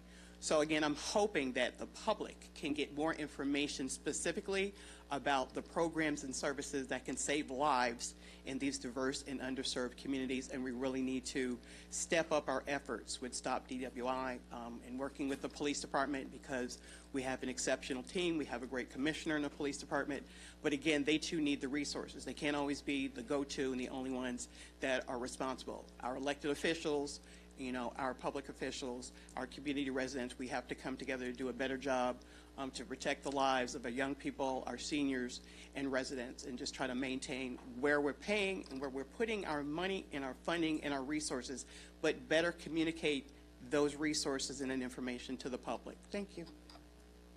Thank you. Any other public Legislator Dirigi Whitten. Just in a follow-up to that statement, there is a lot of money sitting in the opioid settlement that the county has received, and we really need to work on getting that out to the people that need it and dispersing it in a correct way so that all communities benefit from it.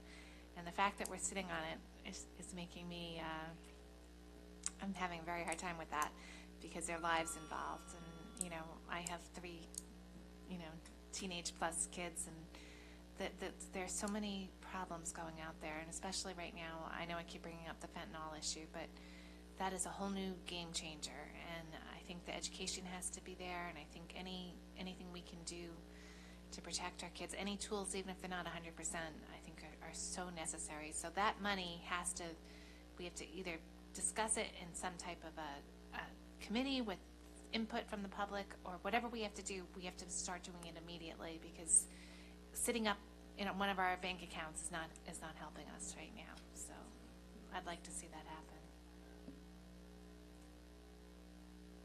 Any other comments from the legislators? Okay, hearing none.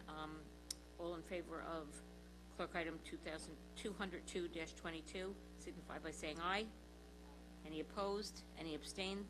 And this will also move on to finance. There's no other business before this committee.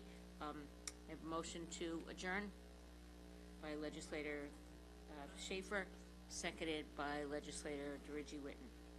All in favor of adjourning signify by saying aye. We are adjourned. And finance is next.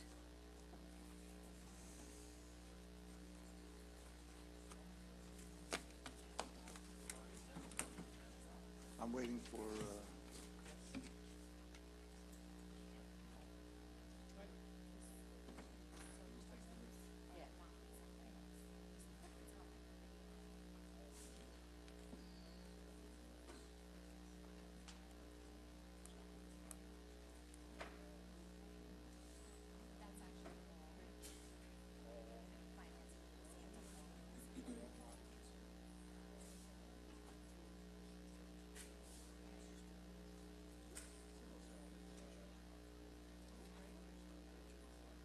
All right, finance members, please join me on the platform here.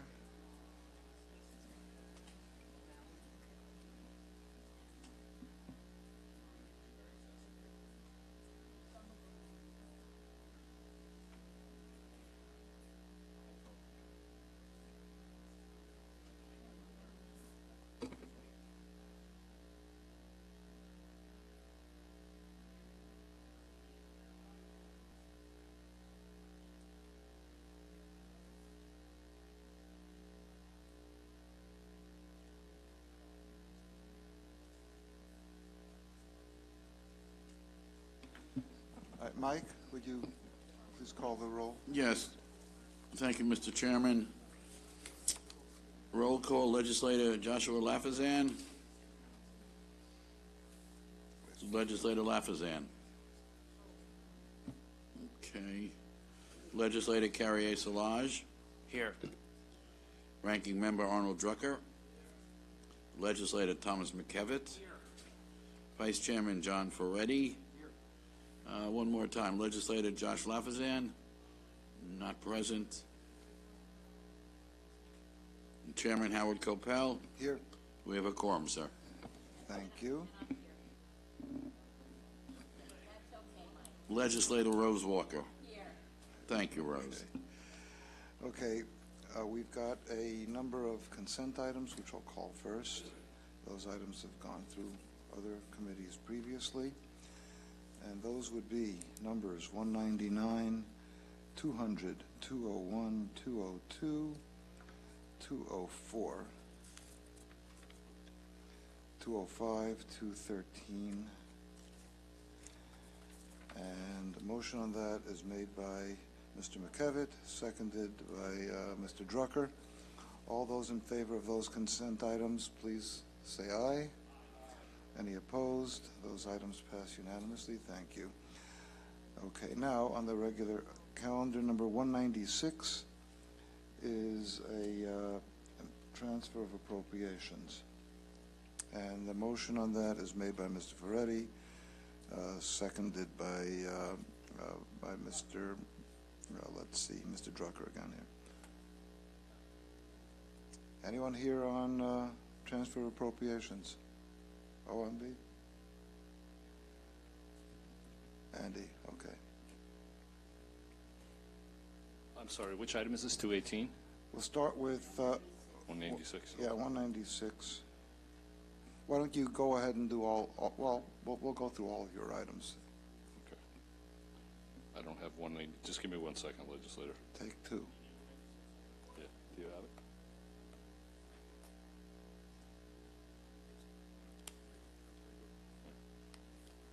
Oh, okay.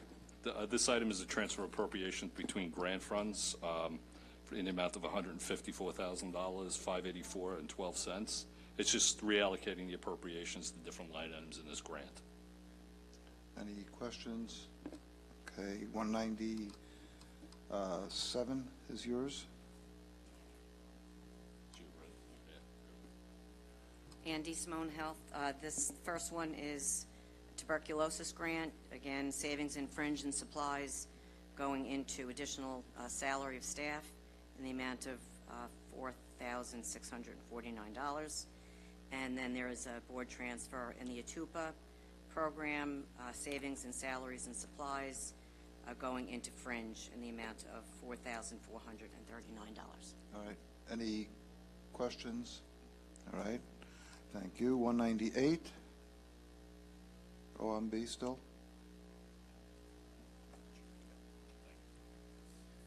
Kevin Crean, Office of Community Development. Item 198-22 is a supplemental appropriation for 3 core HUD programs being administered by the Office of Community Development. It's a Community Development Block Grant Program, the Home Investment Partnerships Program, and the Emergency Solutions Grants Program. A combined total of $17,532,900. Funding for these programs were all included in the annual action plan that was approved by the legislature on June 27th. And these programs are 100% federally funded. Any questions? Okay, we'll vote on those 3 OMB items. Thank you. Thank you. Those would be numbers 196, 197, and 198. All those in favor of those items, please say aye. Aye. Any opposed? All right, those items are unanimous. Let's see, 218. Number 218 is another transfer of appropriations, sorry. And that would be motioned by Mr. Drucker, seconded by Mr. McKevitt. Good afternoon, Andy Persick, Office of Management and Budget. This is just a reallocation of funds within the operating budgets to different line items from one appropriation to another. Has no impact on services. It's just, for lack of a better thing, reshuffling the buckets in which appropriations are in the operating funds. Any questions? All those in favor of 218, please say aye. Aye. Any opposed? That's unanimous. Thank you. Now we have an addendum, and in order to deal with the addendum, Mr. McKevitt makes a motion to suspend the rules. Mr. Drucker seconds it. All those in favor of suspending rules, please say aye. Aye. Any opposed? The rules are suspended. Okay, number 222, which is a warrant directing the treasurer to pay the supervisors certain sums from mortgage taxes. That would be motioned by by Ms. Walker, seconded by Mr. Solage. Anyone here for that? I don't know that we need anybody. Anybody have any questions? Anyone who doesn't know what this item is? Okay. Hearing no questions, all those in favor of 222, please say aye. Aye. Any opposed? That item is unanimous. Thank you. 223 authorizes the county exec to execute an amendment to an IMA with the City of Long Beach with respect to project to purchase an office trailer and related items. Motion by Ms. Walker, seconded by Mr. Drucker. Anybody here on 223?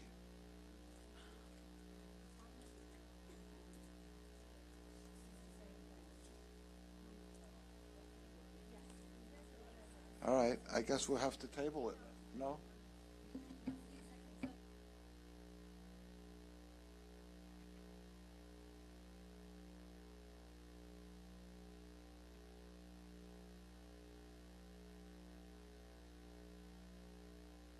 This is a CRP, and it's with the City of Long Beach.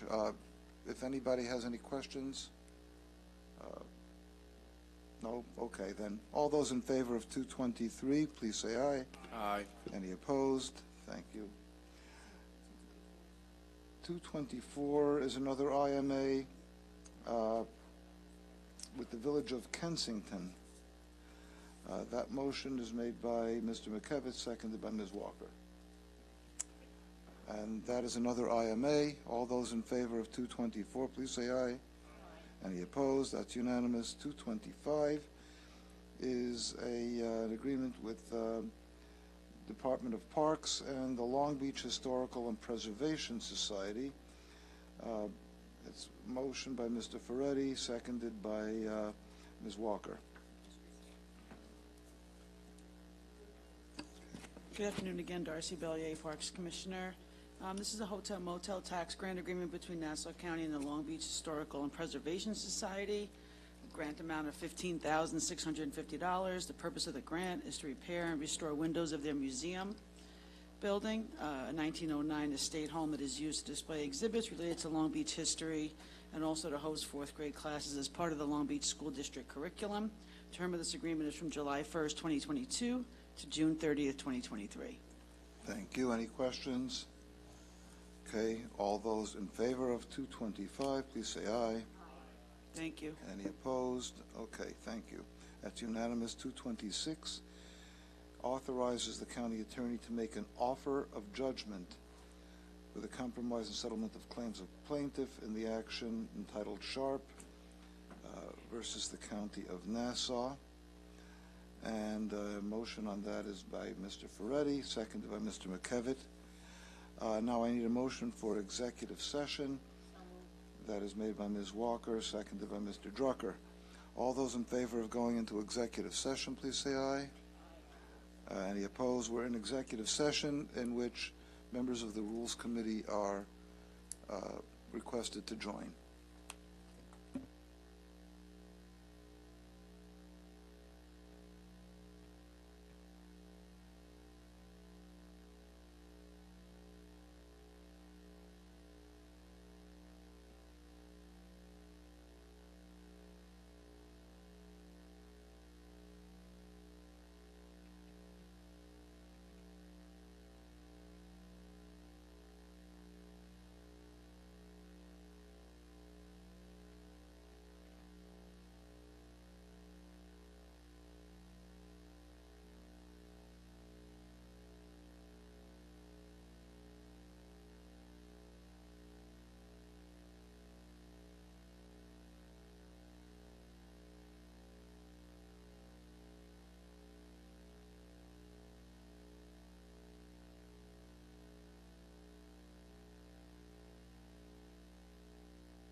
Hey, Kevin, can you hear me?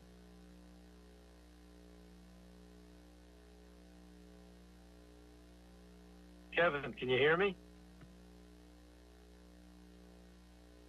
Is executive session over?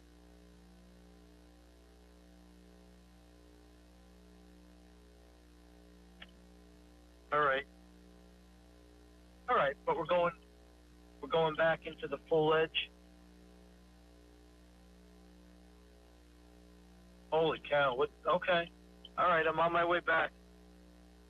I'm here remotely. I'll mute myself. Thanks. Bye.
Okay, let's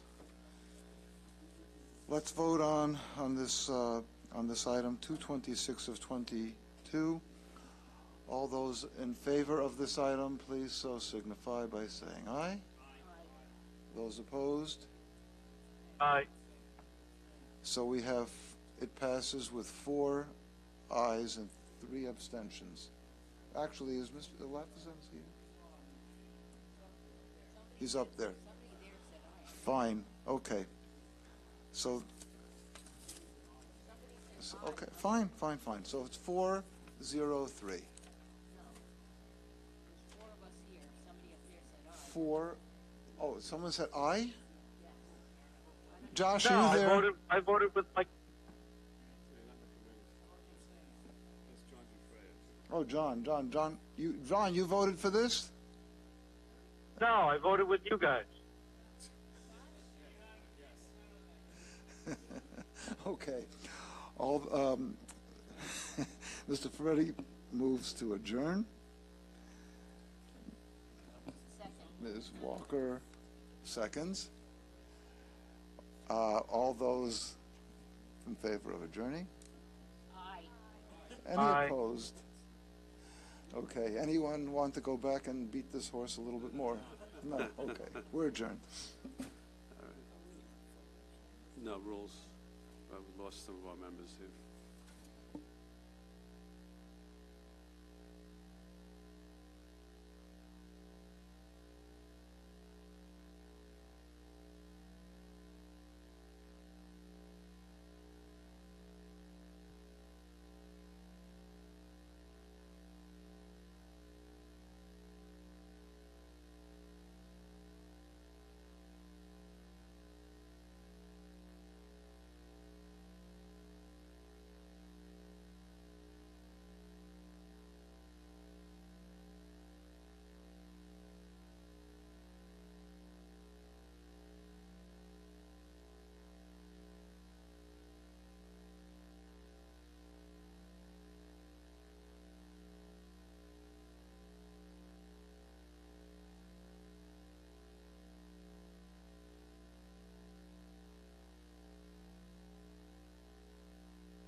calling the Rules Committee out of recess. Need a motion to suspend the rules.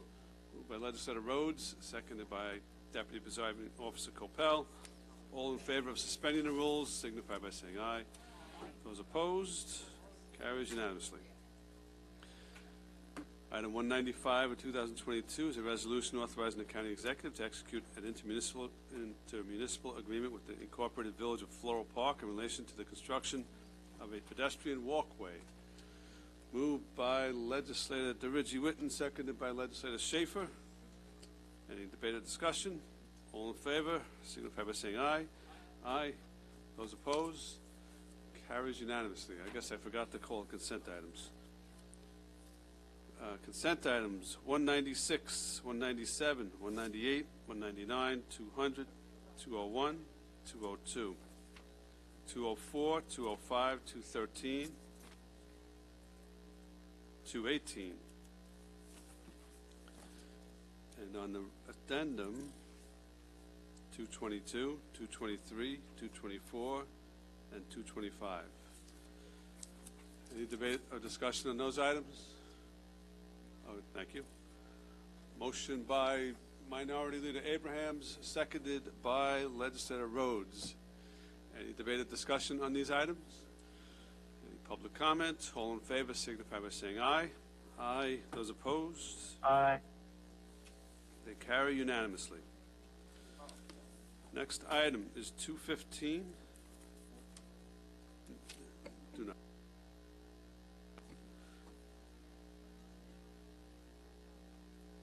I'm going to call the next three items together, 215, 216, and 217. These are resolutions authorizing the county executive to execute intermunicipal agreements with the Village of Saddle Rock, the Plain Edge Union Free School District, and the Incorporated Village of Hempstead. Motion, Legislator Bino moves, seconded by Deputy Presiding Officer Copel. Any debate or discussion on these items? Hearing none. All in favor signify by saying aye. Aye. Those opposed? Aye. They carry unanimously. 219 of 2022 is a resolution establishing a standard work week for elected officials in the County of Nassau who are members of the New York State and local retirement system. Motion by Legislator Schaefer, seconded by Legislator DeRidge Whitten. Any debate or discussion on this item?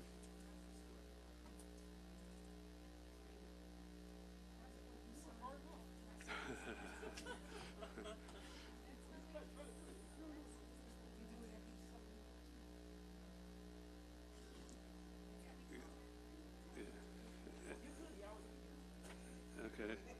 Any debate or discussion? Any public comments? All in favor signify by saying aye. Aye. Those opposed? Carries unanimously. Aye. 220 of 2022.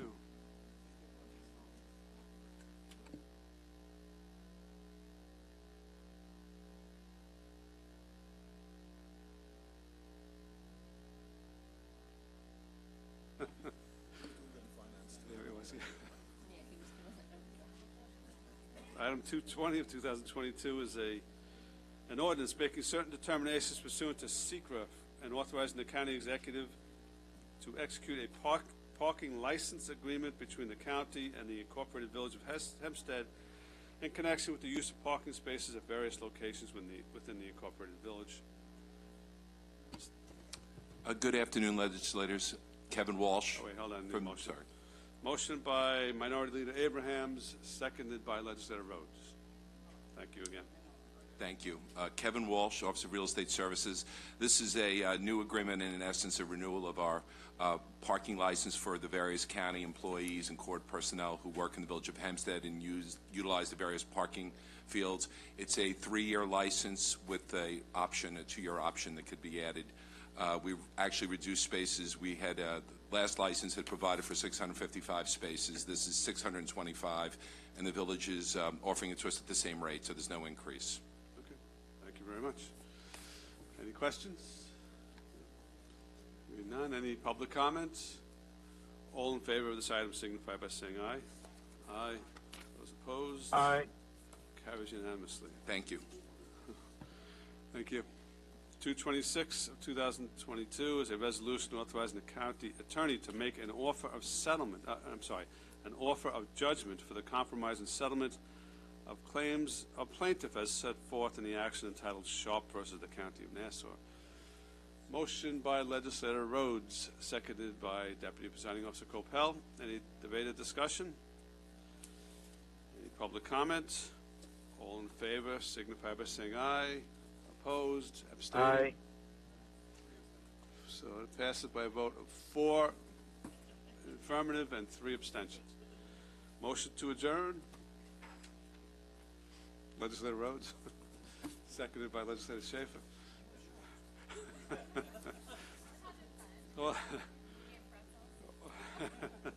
All in favor of adjourning signify by saying aye.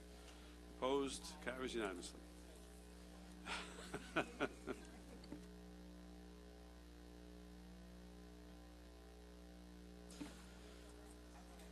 All right, I'm now going to call the full ledge back into order, so all legislators please return who are here.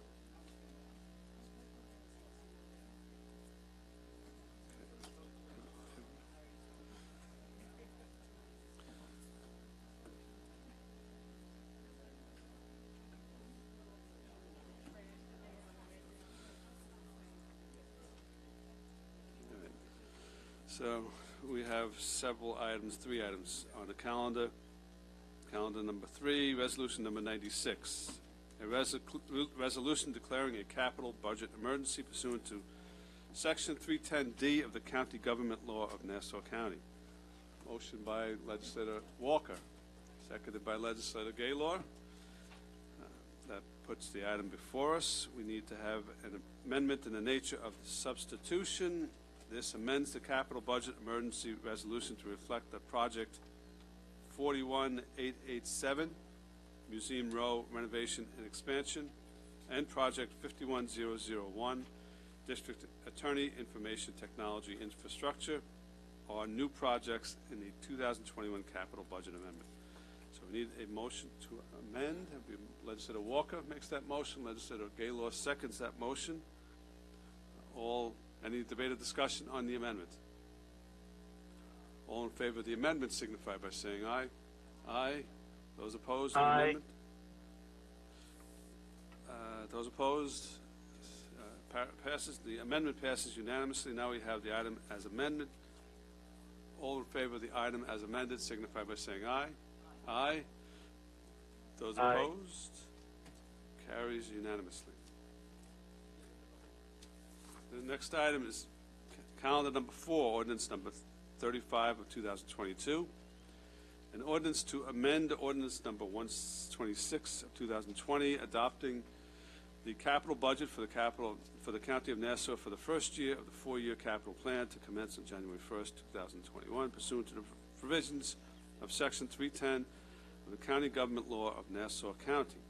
Motion by Legislator Kennedy, seconded by Legislator McKevitt. That puts it before the legislature. Now we need an amendment in the nature of a substitution. This will amend the 2021 capital budget amendment to reflect corrected authorization amounts for certain projects. Motion by Legislator Kennedy to amend, seconded by Legislator McKevitt. So the amendment is before us. Any debate or discussion on the amendment? Yes. So, as the previous vote, as it pertains to the emergency, to the capital plan, obviously we supported it, and we plan to support the capital plan. Unfortunately, as it pertains to the bond ordinance, from our perspective, we had first heard from the administration earlier today. We haven't heard anything over the last several months that we deem to be in good faith in order to be able to move forward. We had brought to the attention of the administration several projects that were identified by a study that have road projects that have been deemed to be unsafe. Newsday had written a story regarding some of these roads on June 11th. Some of the roads were identified were Nassau Road, Babylon Turnpike, Peninsula Boulevard, Franklin Avenue, to name a few. There have been also several roads, such as Elmont Road, as well as Old Country Road, where they have been deemed to be and seem to be unsafe. But I really truly believe, more importantly than anything else, the county has been put on notice. I mean, these roads have been deemed to be unsafe. The county now knows. There's been a story about them, and we were just trying to advocate to get these projects included into the capital plan, and it seemed like, based on our discussion, or based on what we heard, that it's been rebuffed. That's unfortunate, because I think, based off of what we're asking for, these projects are truly in the best interest of the residents and making sure pedestrian walkways are safe. So I think it's an unfortunate turn that we're actually going through this exercise of voting for the capital plan, even though we know the bonding's not going to be there.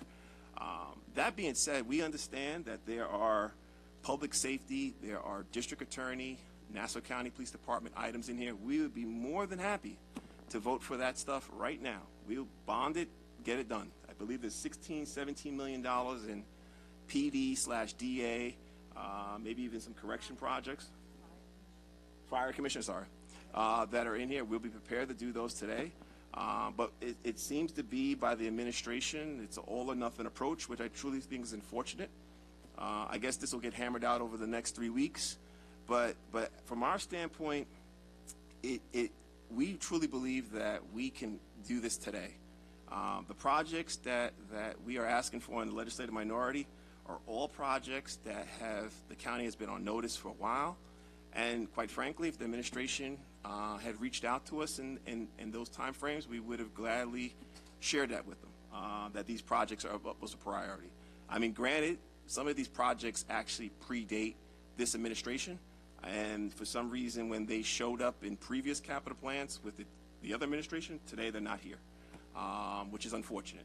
So from that standpoint, we're going to support the plan, because we believe that all these projects should go forward, whether they're resurfacing projects, whether they're park projects, improvement projects. We think all these projects should go forward. We believe in getting not just the work done, but getting many of our labor folks to work. But at the same time, we cannot support the bond authorization at this time. But we are willing to do the PD and the Fire Commission, as well as the District Attorney, public safety money today. We don't want to see that get caught up in anything else. But we have a hard time when we believe that the county has been put on notice as it pertains to some of these pedestrian upgrades throughout many districts. We have a hard time supporting a plan that doesn't include and ensure that all roadways are going to be safe. Thank you. The point that I would make would be that what we're considering today is an amendment to a 2021 capital budget and bonding, et cetera, that the additional projects that the minority wants to include was really more appropriate to be negotiated into the upcoming 2023 capital budget, because we have projects as well that we'd want negotiated into that. So I don't believe that it's worthwhile to stop this at this time, to exert your leverage to prevent this from going forward when there's upcoming negotiations on the 2023 capital budget. Arnold, I see you standing. Just as Mr. Arnold approaches, Presiding Officer, yeah. The one thing I just want to reference, that a good chunk of our projects, they were in previous plans. They were there. They're just not being bonded today. And one of the case in points I'll bring up is Franklin Avenue, a project that Legislator Bino and I have known about. We put the previous administration, Mr. Arnold knows this, we put the previous administration on notice. And for whatever reason, it's not the authorization in 2020, the 2021 project authorization, it's not even being considered. Now, granted, there may be some issues, and I'm sure Mr. Arnold will try to explain them, but you have two legislators that have been put on notice about an area, a roadway that has been deemed unsafe, and schools. I mean, there's no politics here. This is straight advocacy for our constituents. So from our standpoint, I have a hard time voting yes to something that I've been made fully aware of, that I've brought to the parties that can impact the change, to change it. It's just that simple. But sorry for... doing that. Go ahead, Mr. Arnold, I'm sorry. Okay, so, thank you. So before you today is a capital budget amendment and the associated bond ordinance to continue the work of the department and the other agencies throughout the county as a result of the 2022 plan not being acted on. All the projects that are listed are ongoing existing projects or equipment purchases or funding for capital projects that are used to address unforeseen conditions. Specifically to the traffic items, there is a significant amount of money in traffic studies added to this capital amendment that would be utilized to do the studies that are been mentioned to us in these new locations. On the older locations like Franklin and Nassau, the department has proposals ready to go out to our on-call consultants. It's just a matter of clearing other work, and these would go out next. They can go out probably before the end of the month, if necessary. The department also has many other projects that look at the various traffic issues that are brought to our attention, whether it's by a legislator, a constituent, or internally by my people. We are initiating a traffic accident mapping program to look at locations throughout the whole county. This body voted on the Greenman-Peterson contract not too long ago. That project finally started. In addition, we have various studies going on for many locations, and I cannot even speak to all the news, if some of these Newsday areas are already being in our queue because of other complaints that we've received. But the bottom line is that 62500, which will have an excess of $4 million, can be more than utilized for any study of any area of your concern immediately once the bond ordinance is approved. And if warranted a larger design and construction project, then it would be appropriate to ask for a specific capital project for those locations. Go ahead, jump in. If I may, Mr. Arnold, we just approved 5 projects to be added to the plan, didn't we? By emergency?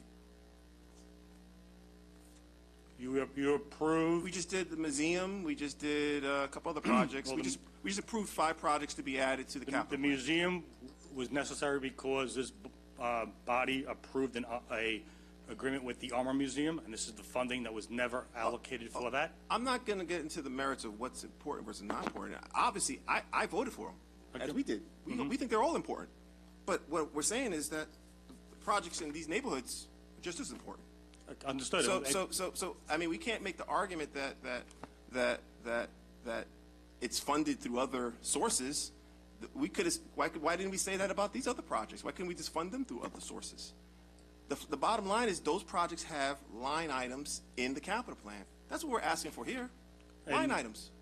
And why can't they get them? And we were not looking to add line items for specific projects until we do the 2023 capital plan. At this point, this is just continuation of ongoing work. But we're doing line items for these 5 other projects, though. Well, I know each one has a specific purpose.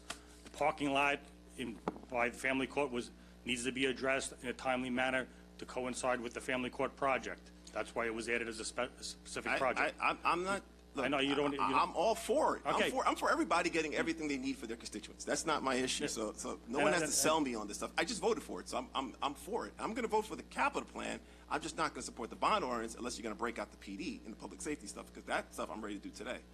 But from our standpoint, what we're asking for is not to have these projects to be commingled into traffic safety with everything else that's being requested throughout the county.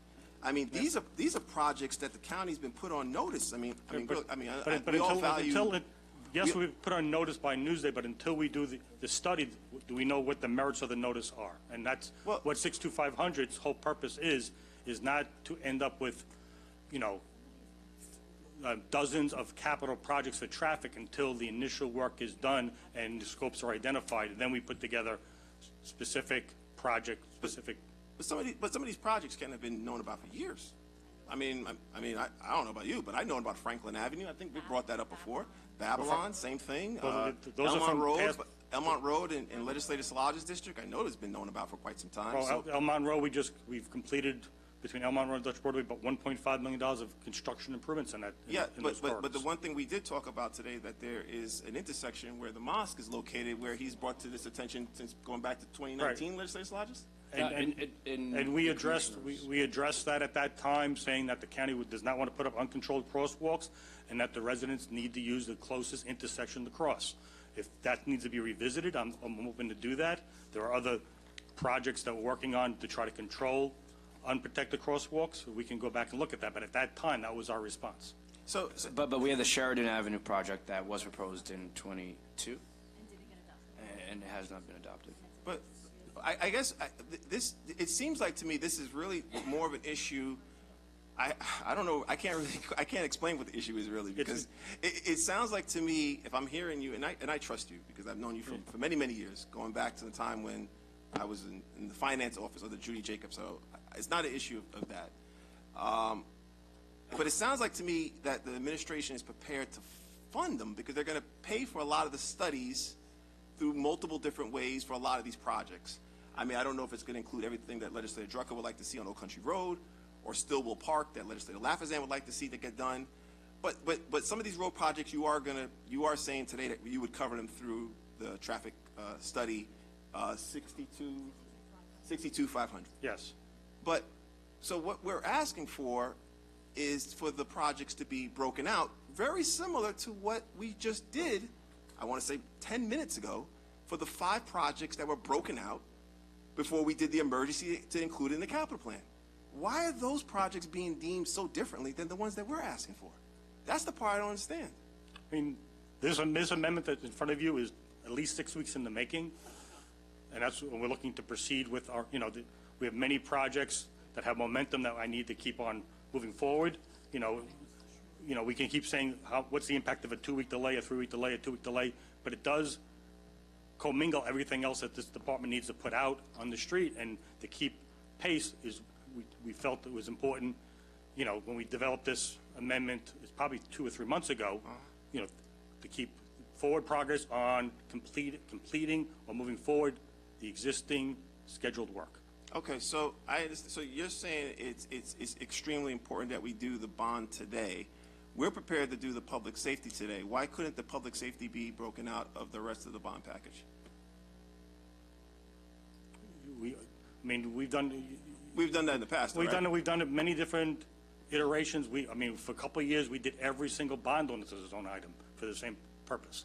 So of course we can always separate and change. It's just a matter of it's just another thing to take care of. It just seems like it's and I'm not saying you particularly, Ken, but it just seems that it's the administration's thing. It's our way or the highway. That's what it appears like, which is fine. I mean, because it'll get resolved over, I guess, hopefully in the next couple of weeks. My bottom point is, the work that you're asking for these road segments, we can utilize money that is in the amendment that you're looking at today, and we don't need to wait and do another line. That's why I don't think it's a money issue. That's why I truly understand. That's why it boggled my mind when we had heard that the administration said, nope, vote for the capital plan the way it is. It doesn't make any sense, because now we're saying that, okay, we'll include it in the 2022-23 bond authorization, but what we're asking for, a lot of this stuff doesn't require more money.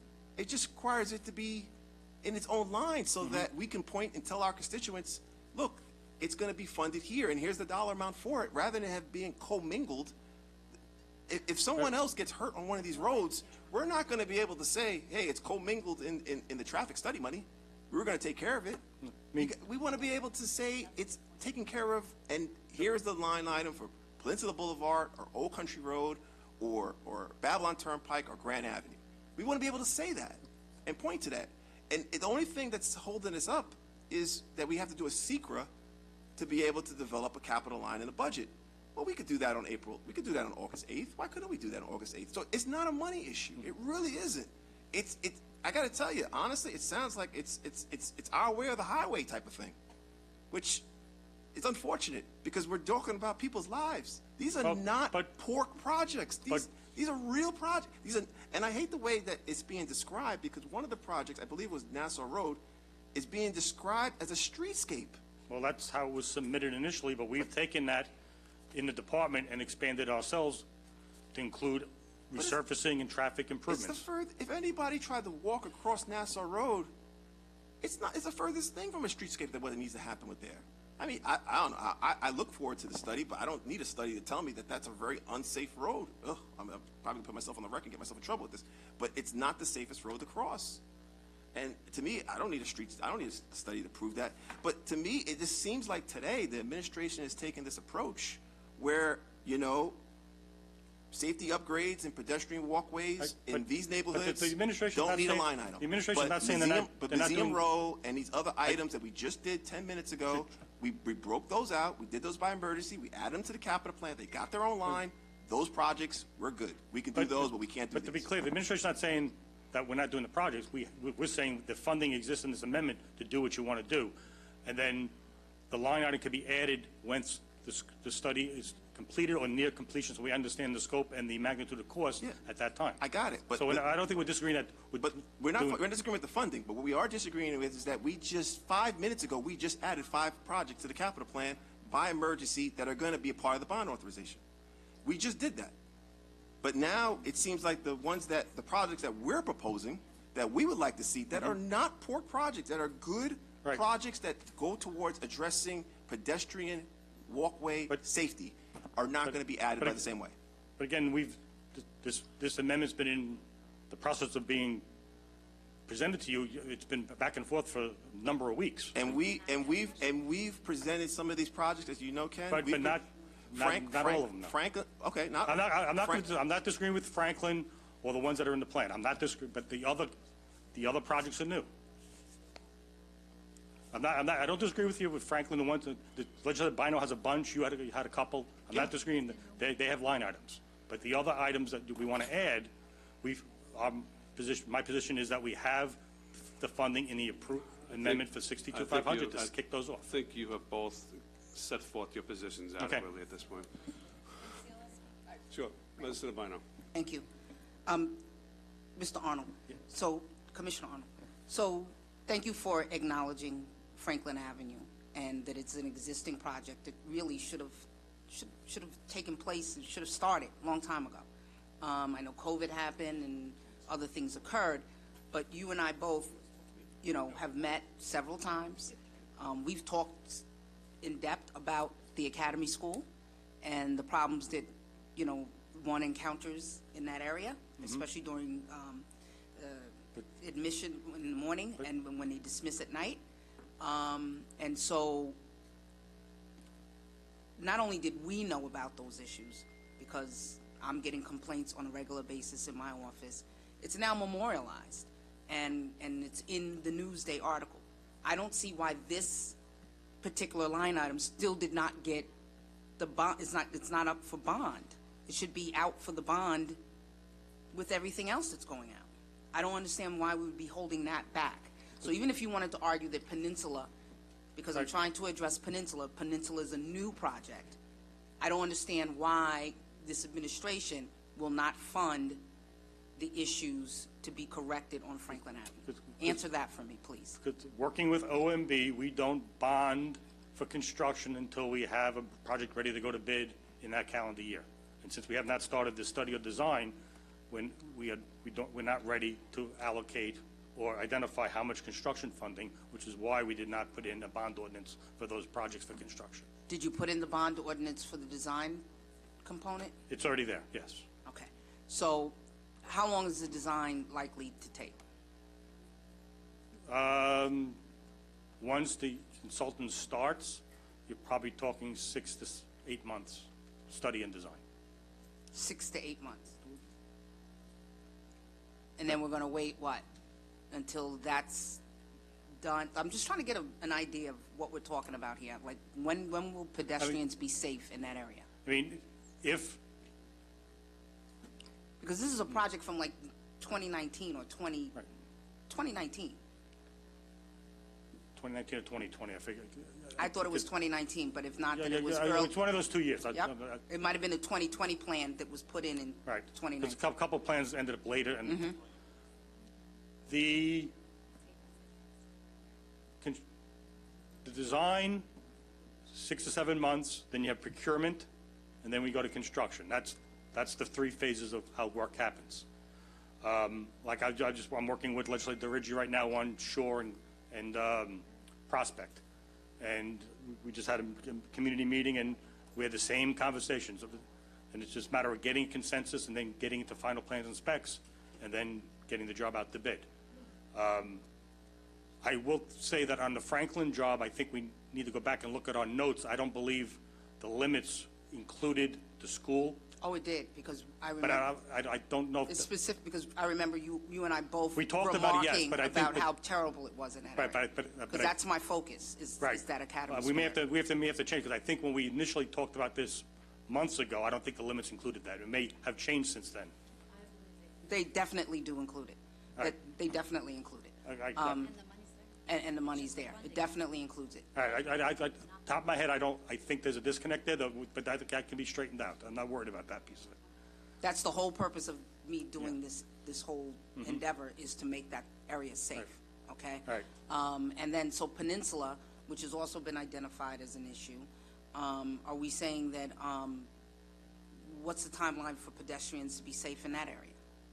Because I actually asked for a hearing for Public Works, because while these areas were identified in this study that was done by a third party, there are other legislators who have Well, the safety big- issues in their communities too. The big picture on traffic is, we get complaints every day from everywhere, which is why we presented a project to look at accident data spatially on our mapping system, so we can start looking at clusters and not just go by reactions of people's opinion, but get the data mapped to put together a plan forward, because the department gets overwhelmed when there's 4,000 complaints, because each one needs to be acted on. So that's why we put together a capital project a couple of years ago, just hired consultants, just was brought on board to work with I think it's the Department of Transportation's accident data, and I'm not sure our police accident data, I think we're using DOT's accident data, to map it, including the cores throughout the whole county, to get a snapshot on where our problem areas are, so we can start focusing efforts that direction as compared to being reactive to people's concerns and complaints. 100, I understand that. But we do know that in some areas, there are just accidents waiting to happen, right? So while I think there may have been one young person that was hit traversing Franklin Avenue to go to school, you and I both know, because we talked about it, how horrific that scene is over there on Franklin Avenue. And I don't think it's not a problem that we made. It's a problem that the village made by allowing that school to go on that corner without having proper setbacks and for parking. But at the end of the day, we're charged with fixing it. Right, but also, I mean, and everybody in this room will recognize that enforcement is a big part of traffic safety. So you have to, we can put all the safety measures in the world, but if nothing's enforced or enforcement is lacking, that also gets us into trouble. Right? Traffic is, we call it the 3 E's: education, enforcement, and engineering. All 3 pieces have to work properly together. I can't solve a problem with somebody crosses a mid-block or a drunk driver. All those issues, I can't fix those accidents. Well, some of those I see you can, right? Because I'm seeing on Hempstead Turnpike where people used to cross in the middle by the hospital where they shouldn't. You put up those railings that actually, maybe the state did it. She's saying the state did it. So the point is, engineering can be used to encourage people to and we did to that, only use certain walkways. And we just did that in Legislative Lodge's district by St. Boniface Church. We did the same thing. Okay. It's not up, but that's part of the solution, is to direct pedestrians to the corner. What can we do to make sure? I mean, today we need bonding in certain instances, and I do agree with legislator, Minority Leader Abrahams. We need to be able to illustrate to our residents that, we're taking these matters of safety very seriously. We're not saying let's throw, good money out to bad. We're not engineers.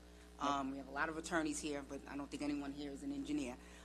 So we are relying on you. And what I'm concerned about is whether, there's 2 things. Is the administration willing to be partners in this to make sure that the bonding is done timely?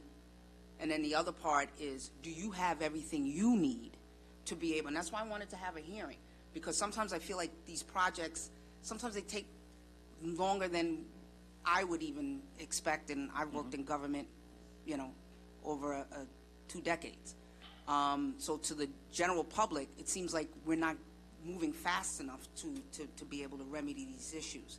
So I really think that today, this is the issue of bonding, but I think there are bigger issues that we need to peel back the onion on and really be able to address these issues. So I know it's in the 11th hour that, some of these projects may have bubbled up through various different ways, but I don't think that this should be a situation where we dig in our heels and say, we're just not going to do what's right to illustrate to our residents that we heard them and that we're earmarking money specifically into their communities to ensure their safety as they are trying to go to work, go to school, go to church, and just be safe as they walk or drive in their communities. And I think breaking out those items to earmark them for the particular areas of concern, it's I don't even know why, like, we're spending more time talking about it than it would have taken less time just to break out those items. So I don't even know why we continually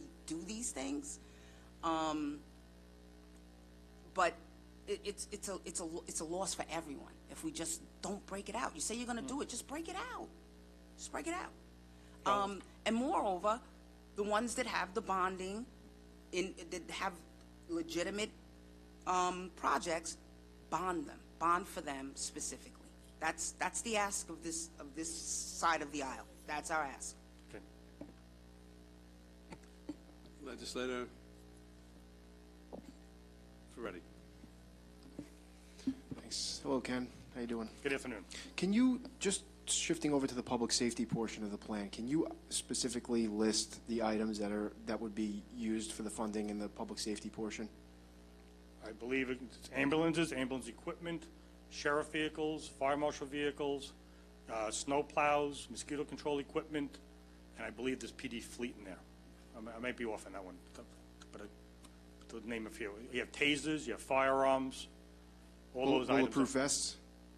They're in there also, yes. Okay, so if this does not go forward today, then that funding that won't be approved, correct? Right, it'll be delayed until the next time. Yeah, but Hold on. Okay.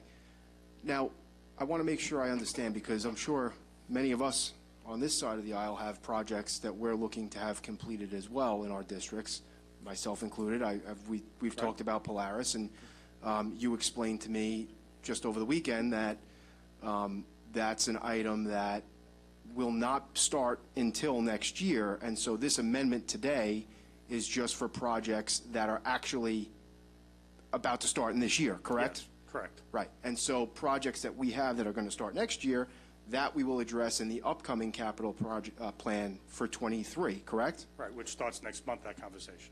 Right, that starts next. So it's not like it's not like you're, for example, I'm just taking my own project that we're talking about. It's not like you're saying we're not doing it. It's that the process is that because the work is starting next year, it will be approved for next year's capital plan, correct? Correct. And so if I, for example, was to say, I'm not voting for this amendment because my project, I wanted in this amendment today, essentially, I would just be foregoing all of the projects that are in this amendment, such as the public safety projects, the ambulances, the police vehicles, the bulletproof vests, the tasers, the firearms, all the things our police and our public safety need to protect us. And if we want to talk about danger, not approving this is certainly going to present a danger. All when I'm going to get this bonding anyway, right? Yes. Okay. All right. Thank you. Legislator Drucker. Thank you, Presiding Officer. Just real quick, John. I've been told that there is a bonding project that's on today for your district, the Wantor Avenue concrete panel restoration for $12 million. That is on today. That's for your district. And then legislative roads also. I'm sorry? It's also Rhodes' district in McKevitt. I think they all touch it. Right, but I'm saying is there are certain projects that bonding Right, but projects. that project is going out to bid next month, along with Long Beach Road. That's why they were added, so we would have the bond ordinance available to award the contract before the end of the year. So Commissioner, I guess my take on all of this is what you were asking the minority leader when he was talking, when he was making his remarks, is you're saying have faith in us. We have money in our budget. We have money in the bonding that you're going to approve, and we'll be able to get to your projects into 23. No, Yeah. I said, I have bond, in this amendment, we have bonding to start the studies that he's asking for individual projects in the 23 plan. Right, but you're asking us have faith that we'll get to it in 23. But meanwhile, I personally have had discussions with you and have asked for projects in Old Bethpage that were really traffic safety problems, really design problems. And this was going back to like 2019. There have been fatalities. And yet I don't see it anywhere ever since. There's never in any budget line item for it. The one on Hay Path Road, there's a trail and there's a crosswalk. There are people who've almost gotten killed over there. Because there are tons of people now who are walking and jogging, riding bikes across the trail, up and down this county. The Round Swamp Road and Old Country Road, it's a design defect. There have been numerous accidents and fatalities there. I've pointed this out to you for years already, and I see nothing. So it's countywide money, and you know it's not available. We're not seeing anything for it. I asked for a separate budget line item for it, and they said, "Oh, we're going to do a traffic study." I hear nothing. Years later, I hear nothing about this. Whatever happened with the traffic study? Anyway, it's just I think that we, as this side of the aisle, need a commitment, and the commitment should be being able to break out these items now. That's the commitment. We don't want to rely upon assurances from the administration. Don't worry, trust us, it's going to happen. It's not good enough. So just getting back to the beginning, so what we're doing today, there was an existing 2021 capital budget. Yes. Correct? Okay. So you're adding, so most of those projects that are in that budget were already approved back in 2021 under the prior county executive. So all you're doing today is you're adding 5 additional projects that, for whatever reason, time-wise, need to go forward as soon as possible. Right. And with respect to the projects that the minority is bringing up by and large, there is money within the capital plan to at least start the studies for those projects. Correct. So even if we had put all of the projects that they want into this amendment at this time, they still wouldn't go forward. They still have to do the studies first, right? Correct. So, I mean, look, I understand the points you're making, but basically, again, we're a month away from starting a discussion of the 2023 capital budget. I really don't think that the amendment is the time to force this issue, and I don't think you'd accomplish anything by doing it. I mean, I've had this experience over the years. You could put whatever you want into the capital budget. If the Department of Public Works is not ready to go forward because of the processing, that project's not going to go forward, period. So, I mean, you could make these changes in the form of an amendment now. I don't think any of your projects would get done any faster than they would if we just put them in the 2023 budget. But anyway, that's why I urge my colleagues to vote for this. Anyone else? Sure. I just think when something is brought to the public's attention, like it was in this article with this study, that it really kind of helps us to show a good intent by listing those areas. But I think it protects the whole county. It shows that we're working on it. You know, it's sort of like being put on notice and taking action. And that's why, in my mind, I thought it really would have been good to have these roads named. If they had done a Newsday story about a place in Glen Cove or something, you know, that really said, watch out, we're going to have a problem there, I would be arguing the same point. So again, it's not just that we want to have these projects done. We've been kind of put on notice as a county that these roads are dangerous. You know, so to not even have them listed, you know, if God forbid someone does get hurt and they go back and say, well, do you have them planned to be repaired? We could say, well, they should be included in these studies. It's not as good as saying, yes, specifically here in our capital budget is Franklin, you know, what that peninsula. So again, I think not only is this pragmatic for a planning stage, but it just shows that we're taking it serious, and as a county, we're trying to be protecting our residents from, or our county from future lawsuits. So again, it's not just we pulled these out of the air. These have been publicly stated as being dangerous, and this would just show in good faith that we're acting upon these recommendations to try to protect everyone. Okay, all right, we've done this to I don't have a question for Mr. Arndt. I just want to make sure I'm clarifying, because I think our position got kind of muddied up a little bit. We are prepared to vote for the public safety items that Mr. Arnold had mentioned. The bulletproof vests, the vehicles for the Fire Commission, the vehicles for PD, so on and so forth. Is it the majority's position or the administration's position that they're not going to break this out, and you're basically saying no to public safety right now? Because we're ready to vote yes for that. I want to make it very clear on the record that we are ready to break it out, which we have done in the past. We've broken out public safety plenty of times over multiple administrations, whether it had been the Mangano administration or the current administration. We have broken out public safety before. So if I'm understanding this correctly, the majority and administration is telling us no to breaking out public safety today so we can get what our public safety folks need today done. If you want to vote for public safety items, in a couple of moments, you'll have an opportunity to do so. So we're not prioritizing public safety. We understand that we need a vote to pass bonding, but doesn't mean you dictate how that vote goes. So we're not going to prioritize public safety today. So we are prioritizing public safety by voting yes. You are not. But you are tying it to stuff that does not include pedestrian walkways and everything else. We are prepared to break. Look, we're ready to roll up our sleeves. We are prepared to vote for our police officers, our fire commissioners, our ambulance. We're ready to do it right now. Right now, we are putting public safety up here.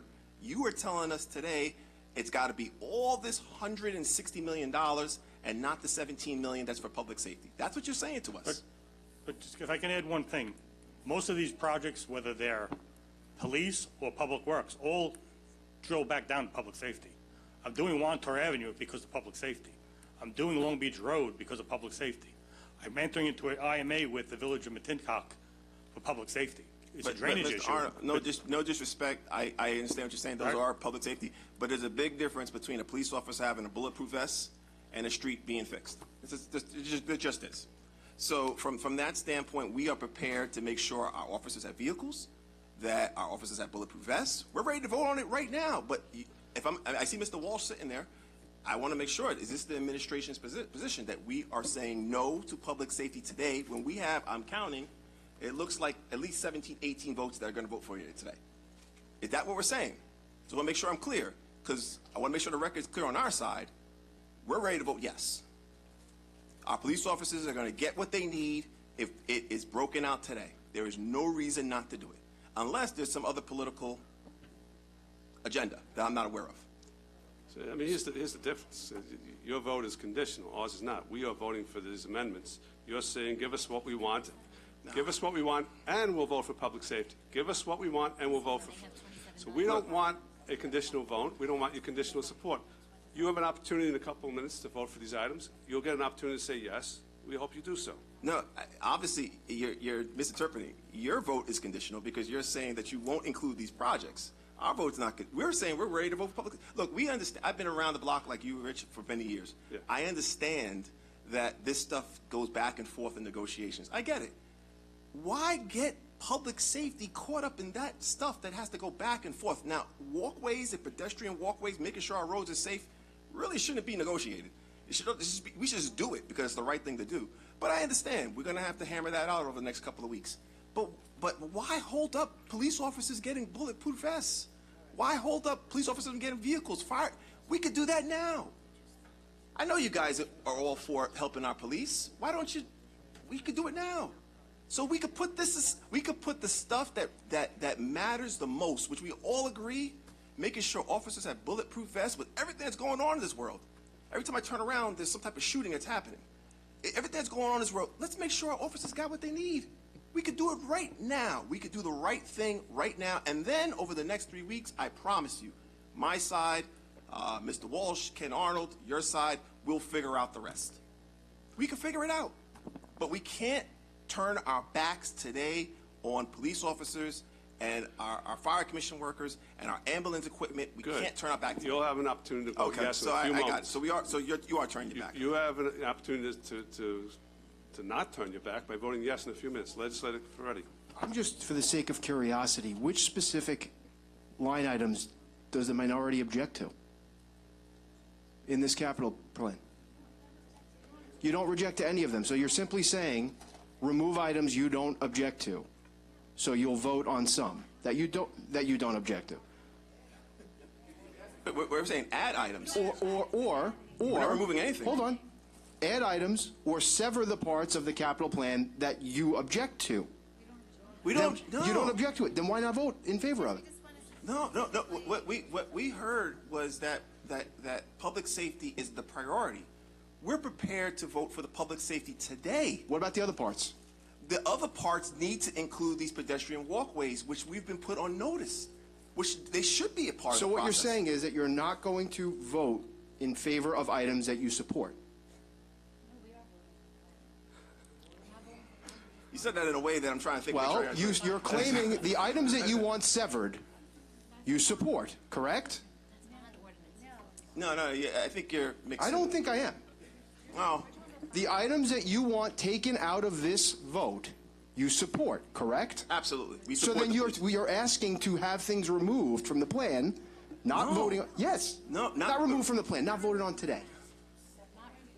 We are asking to vote on the PD and the public safety stuff now. And not vote on the other things that you support. The other things that we support, which we support, I said that before, I said that in my opening statement, we support them, but they do not include every single pedestrian walkway project. I understand that. Okay. But what you're asking for is to not vote today on things that you support. In order that everybody that So serves because and you're pays not getting your cake, you're taking away the... No. Yes. John, what we're It saying, is. John, what we're saying is that the people of Nassau County in its entirety are not represented in this capital plan because we just identified 10 projects that come down to, as Mr. Arnold described them, public safety projects that are not included. I understand. Why shouldn't they be included? I'm not going to. I don't want to keep going on, but we all have things that are not included, itemized in this plan. But I don't want to say sever the things in your district. Let's not vote on them today because my thing's not in the plan. But you have things in the plan, though. And so I'm sure so do you. You've all No, have- but you got like 13 million in the plan, so you're pretty Okay. good. First of all. What, you don't have 13 million in the plan? First of all, that is a road that goes through the entire, almost all of Nassau County and services many districts, number one. Okay. Number two, that was multiple years ago that was first started. But number three, I don't think it's right to stomp your feet and say, we don't want to vote on these things, even though we support them. We support the Wanto Avenue 13 million. We don't want to vote on it today. And what the result is going to be is that we're not going to get the police, the ambulance, and all these resources they need. And to try to turn it around, legislator, minority leader, like you just did, is completely disingenuous. The bottom line is there's going to be 12 votes in favor, or 11. John, you know it's not disingenuous. It is completely it's not- disingenuous. John, you know why it's not disingenuous? Because you John, don't want to vote John, today on John, things John, you support. You know why it's not disingenuous? Because you called for it. You guys called for breaking out the police before. You called for it, and we did it. It's been done before. It's not. I'm not coming up with an idea that's never been done before. Steve, you've been here. You know this. Rich, you know. I'm pointing to the guys that've been around here for a while. When we were at Mangano, we did that. And when we were with Curran, you did that. We always did that. That's not a new issue. We've always broken out public safety. So I don't understand like it's some type of new idea that I'm coming up with. It's been done over previous administrations, and it's been done before. Here's what's new. What's new? This I like to hear it. This is a budget amendment, and with 5 items added to a 2-year-old capital budget. And we are 1 month before starting conversations on the 2023 capital budget. And you have your Commissioner of Public Works, who's been here through Republicans and Democrats and Republicans again, telling you that he has the money in his budget to start the studies for the projects you're talking about. So I don't understand what you're doing, but to turn it around and say, oh, you're voting against public safety, I mean, no one's going to believe that. So I mean, look, it's silly. all right, we could call it for what it is, whatever you want to call it. But the bottom line is, I think Legislator Drucker said it best. He's had projects that have been lumped into that county line before, and they have gone nowhere. So from that standpoint, that is why the project, I've heard many times some of your colleagues, some of your members on your side ask for stuff to be broken out by line item because you want to ensure not just that the money's going to be spent on that project, but you want to ensure that the public identifies it and that we illustrate, as Legislator Bino says, that commitment to that project. This is not a money issue. I said that to Ken before, because it sounds like I take him at his word that the money is there for, and he's using part of the 4.8 in the traffic study money, and he can easily send it over to these projects. This is not a money issue. This seems like, to me, maybe Mr. Walsh can testify to it. It seems like more of like it's our way or the highway. No, but the difference, respectfully, it would make sense to me if you were saying there's 40 things here. We don't like number 7, 8, 9, and 10. Sever that, and we'll vote for the public safety stuff. That would at least make logical sense to me. That's not what you're saying. You're saying we like 7, 8, 9, and 10, but take it out, and we'll vote for the public safety stuff. That's counterproductive. No, it is, because it's saying you will support all the things in the capital project. That means they are for public safety. They are for the betterment of the residents. You just don't want to vote on them right now for some reason. No, the reason is that the capital plan does not represent all segments of the county in regards to public safety of pedestrian walkways. It just doesn't. That's true. I think we agree. Yeah, we agree on that. Yeah, it doesn't represent the things that I want too.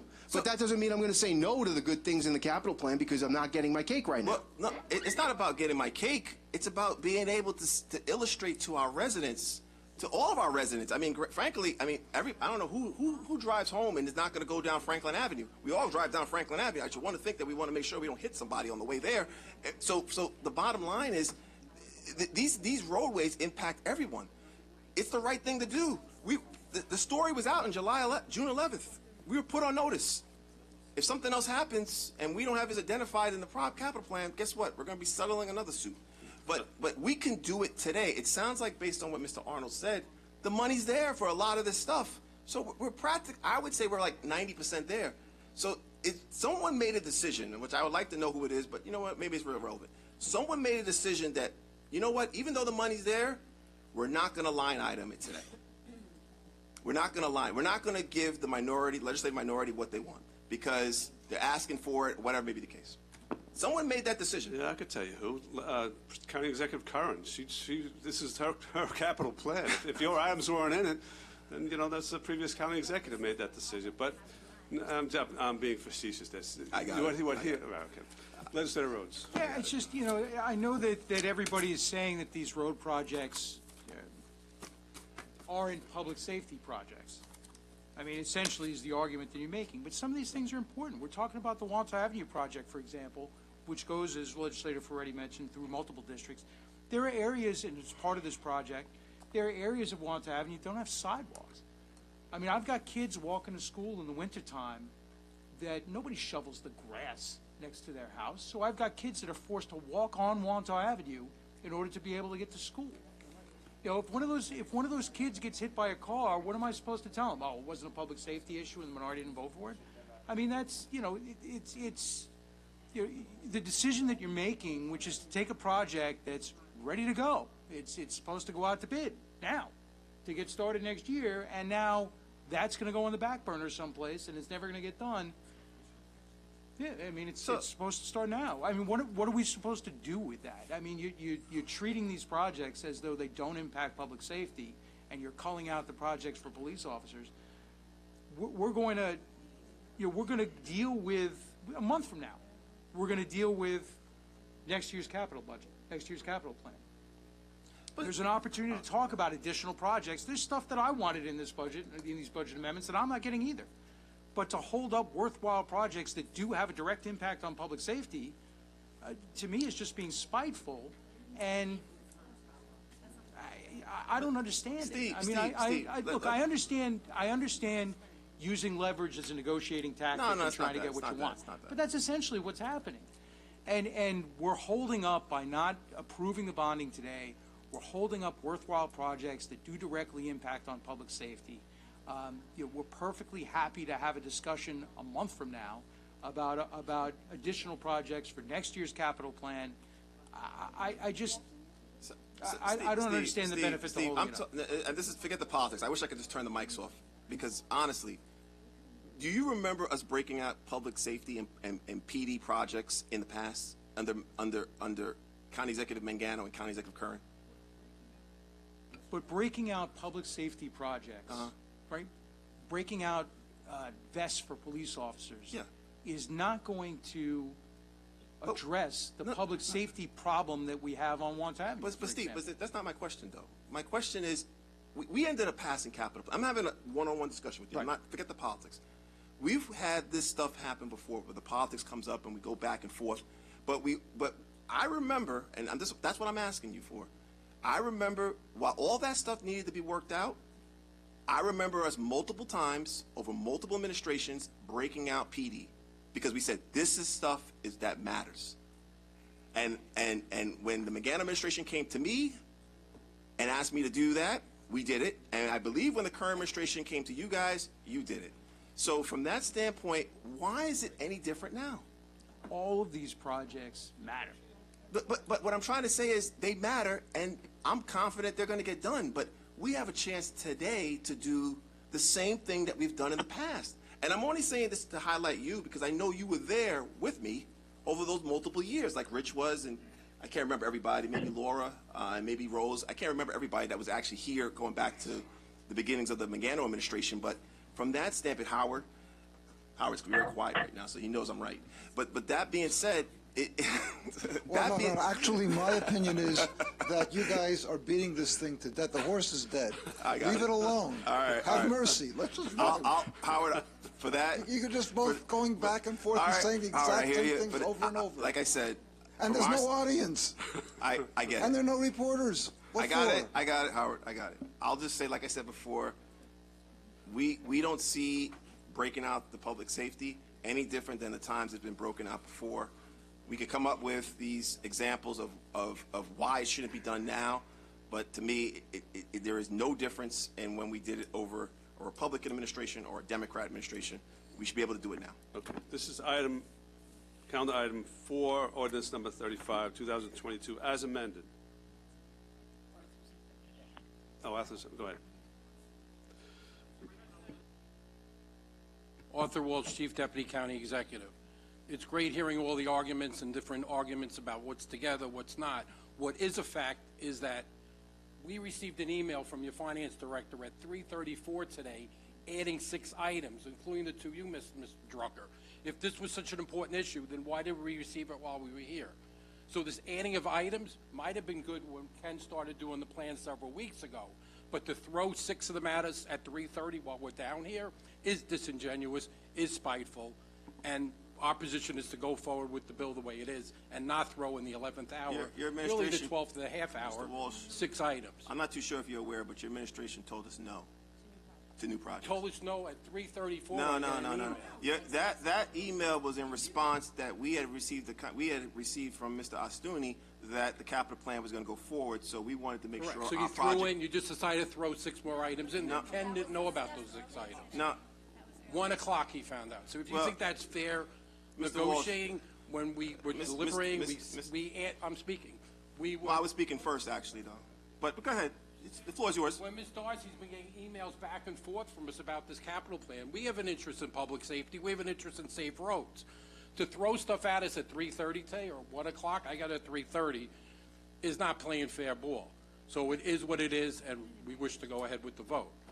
Okay, well, I mean, obviously, there's a bit of miscommunication because it wasn't thrown at you at 3:30. I have the email. You want to see it? You got a copy of it. Mr. Walsh, you just asked me not to cut you off, and then you just come back and cut me off right back after I just got you to speak. I don't know what you want me to do. Bottom line is, we had mentioned to Mr. Arnold, we had a discussion this morning in our caucus room. I would say it was around 1 o'clock, 12:30, Ken.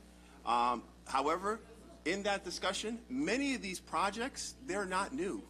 These are projects that if the capital plan was sent to us in its correct format several weeks ago, we would have brought them up then. But we couldn't bring them up then because the projects, the capital plan was flawed, which we made the changes, and I appreciate you guys making the changes, and we made the changes.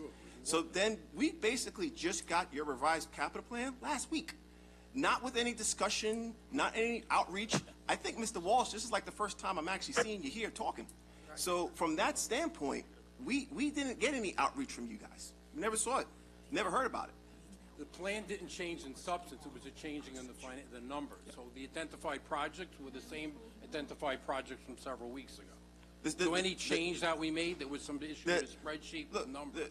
The identified projects that we have that are in the email, some of these projects go back to previous administrations. They're not called new new project. New project Peninsula Boulevard, Hempstead Turnpike. New project Elmont Road, Elmont. New project Sheridan Boulevard, Inwood. New project Grand Avenue, Baldwin. New project Old Country Road, Round Swamp Road. New project Health Path Road. Okay, and then let's go through the other projects. Not a new project, Franklin Avenue. Not a new project, Nassau Road. Not a new project, Babylon Turnpike. Not a new project, Old Country Road. Not a new project, Stillwell Park. I mean, I could go tit for tat, Mr. Walsh. I don't know what you're trying to prove. But the bottom line, the bottom line is, what are we talking about? We're talking about projects that are going to protect pedestrian walkways and make it safer. And somehow, Mr. Arnold already said that we can pay for it in traffic study money, but somehow we don't want to shift it to line items. Why? You can answer that question. Process. I was listening. He said there's a process. Yes, there's a secret that's required, which we can do. So we'll go through that process. We're not going to fix the road. So we could do the secret over the next 3 weeks, and we could do the capital plan in 3 weeks, and this is resolved, correct? Yeah, it probably should have been addressed earlier. I guess that's your side's fault. So all right, it could probably be addressed yeah, we get it. We'll take all the blame. I don't really care. I just want to get the project done. So the bottom line is, so we can do this capital plan in its entirety in 3 weeks. If that's your choice, at the peril of public safety, that's your choice. No. Well, no. What I'm trying to make sure I understand, Mr. Walsh, is that we're prepared to vote for PD and public safety today. It's your understanding, or it's your position, that you're not going to break it out today. We're not breaking it out. So how can you say that it's our vote against PD when we're prepared to vote for PD today? Well, when I hear the no vote, it will be. Well, you're talking about adding but Mr. Walsh, things. it really isn't, because if we're prepared to vote for the PD today, you got a yes vote for the public safety. You can't vote for half a thing, it's all on. Yeah, you can, because you know why? Because it's been done during previous administrations. Maybe you're not aware of that. Today, so you want to add 11th hour. So I just want to make sure I'm clear. You're making the decision, the unilateral decision, to not do and break out the PD money because you want the whole thing today, and not just the PD to get voted on for bulletproof vests and for vehicles. That's your decision. You're making the unilateral decision to add 6 items at 3:30 today and claim that is the basis not to vote for the whole thing. If you want to live with that, go ahead. But I don't think it's intelligible that you throw 6 things in at the 11th hour while we're still down here. We didn't look at them. We don't know anything about the projects. Ken's been here. And that's going to be the basis not to vote for it? All right. Mr. Walsh, you're confusing the system. You're confusing the projects, because some of these projects, as Mr. Drucker had mentioned, have been DPW has known about since 2019. We are moving ahead. We have an amendment on the floor with respect to ordinance number 35 of 2022. As I said, the ordinance amends the 2021 capital budget to reflect corrected authorization amounts for certain projects. All in favor of the amendment signify by saying aye. Aye. 179. Okay. All right. All in favor signify by saying aye. Aye. The item's amended. Now we need a vote on the item as amended. All in favor of the item as amended signify by saying aye. Those opposed, it carries unanimously. Now we're going to the bond ordinance. Bond ordinance providing for its calendar number 5, ordinance number 36, 2022. A bond ordinance providing for a capital expenditure to finance the capital projects identified herein within the county of Nassau, and authorizing $156,949,668 of bonds of the county of Nassau to finance said expenditure pursuant to the local finance law of New York and the county government of Nassau County. Motion by Deputy Presiding Officer Coppell, seconded by Legislator Rhodes. So the bonding ordinance is before us. All in favor signify by saying aye. If I may, before that vote takes place, we're going to vote to abstain. Mr. Walsh, I welcome you. If you want to hammer this out, we believe it could be hammered out in 3 weeks, but we're willing to hammer it out now. So from our standpoint, we're going to vote to abstain on the entire capital plan. It's unfortunate that the PD stuff and the police stuff is not been prioritized to be broken out, but that's okay. Not okay by us, but we know it's going to get done at some point. So we're more than willing to work with you, Mr. Walsh. Ken, you want to stay? We'll hammer it out because we feel that these projects are of the utmost priority, and we should move forward with an entire capital plan in the next 3 weeks, make sure we're ready for that. So we're going to vote my recommendation to my side, that's I'll vote to abstain. All of the public safety items that we've been discussing were already in the 2021 capital budget, except for one, which is respect to ambulances, which adds $3 million. So that was the only new additional one. All of them were already voted by all of us in the past. And number two, we just all voted for it. So by withholding your vote, you're simply just ensuring it can't go forward. Okay, I already called the item. All in favor signify by saying aye. Aye. Those opposed? Those abstaining? All right, so it fails by a vote of 11 votes for and 7 abstentions.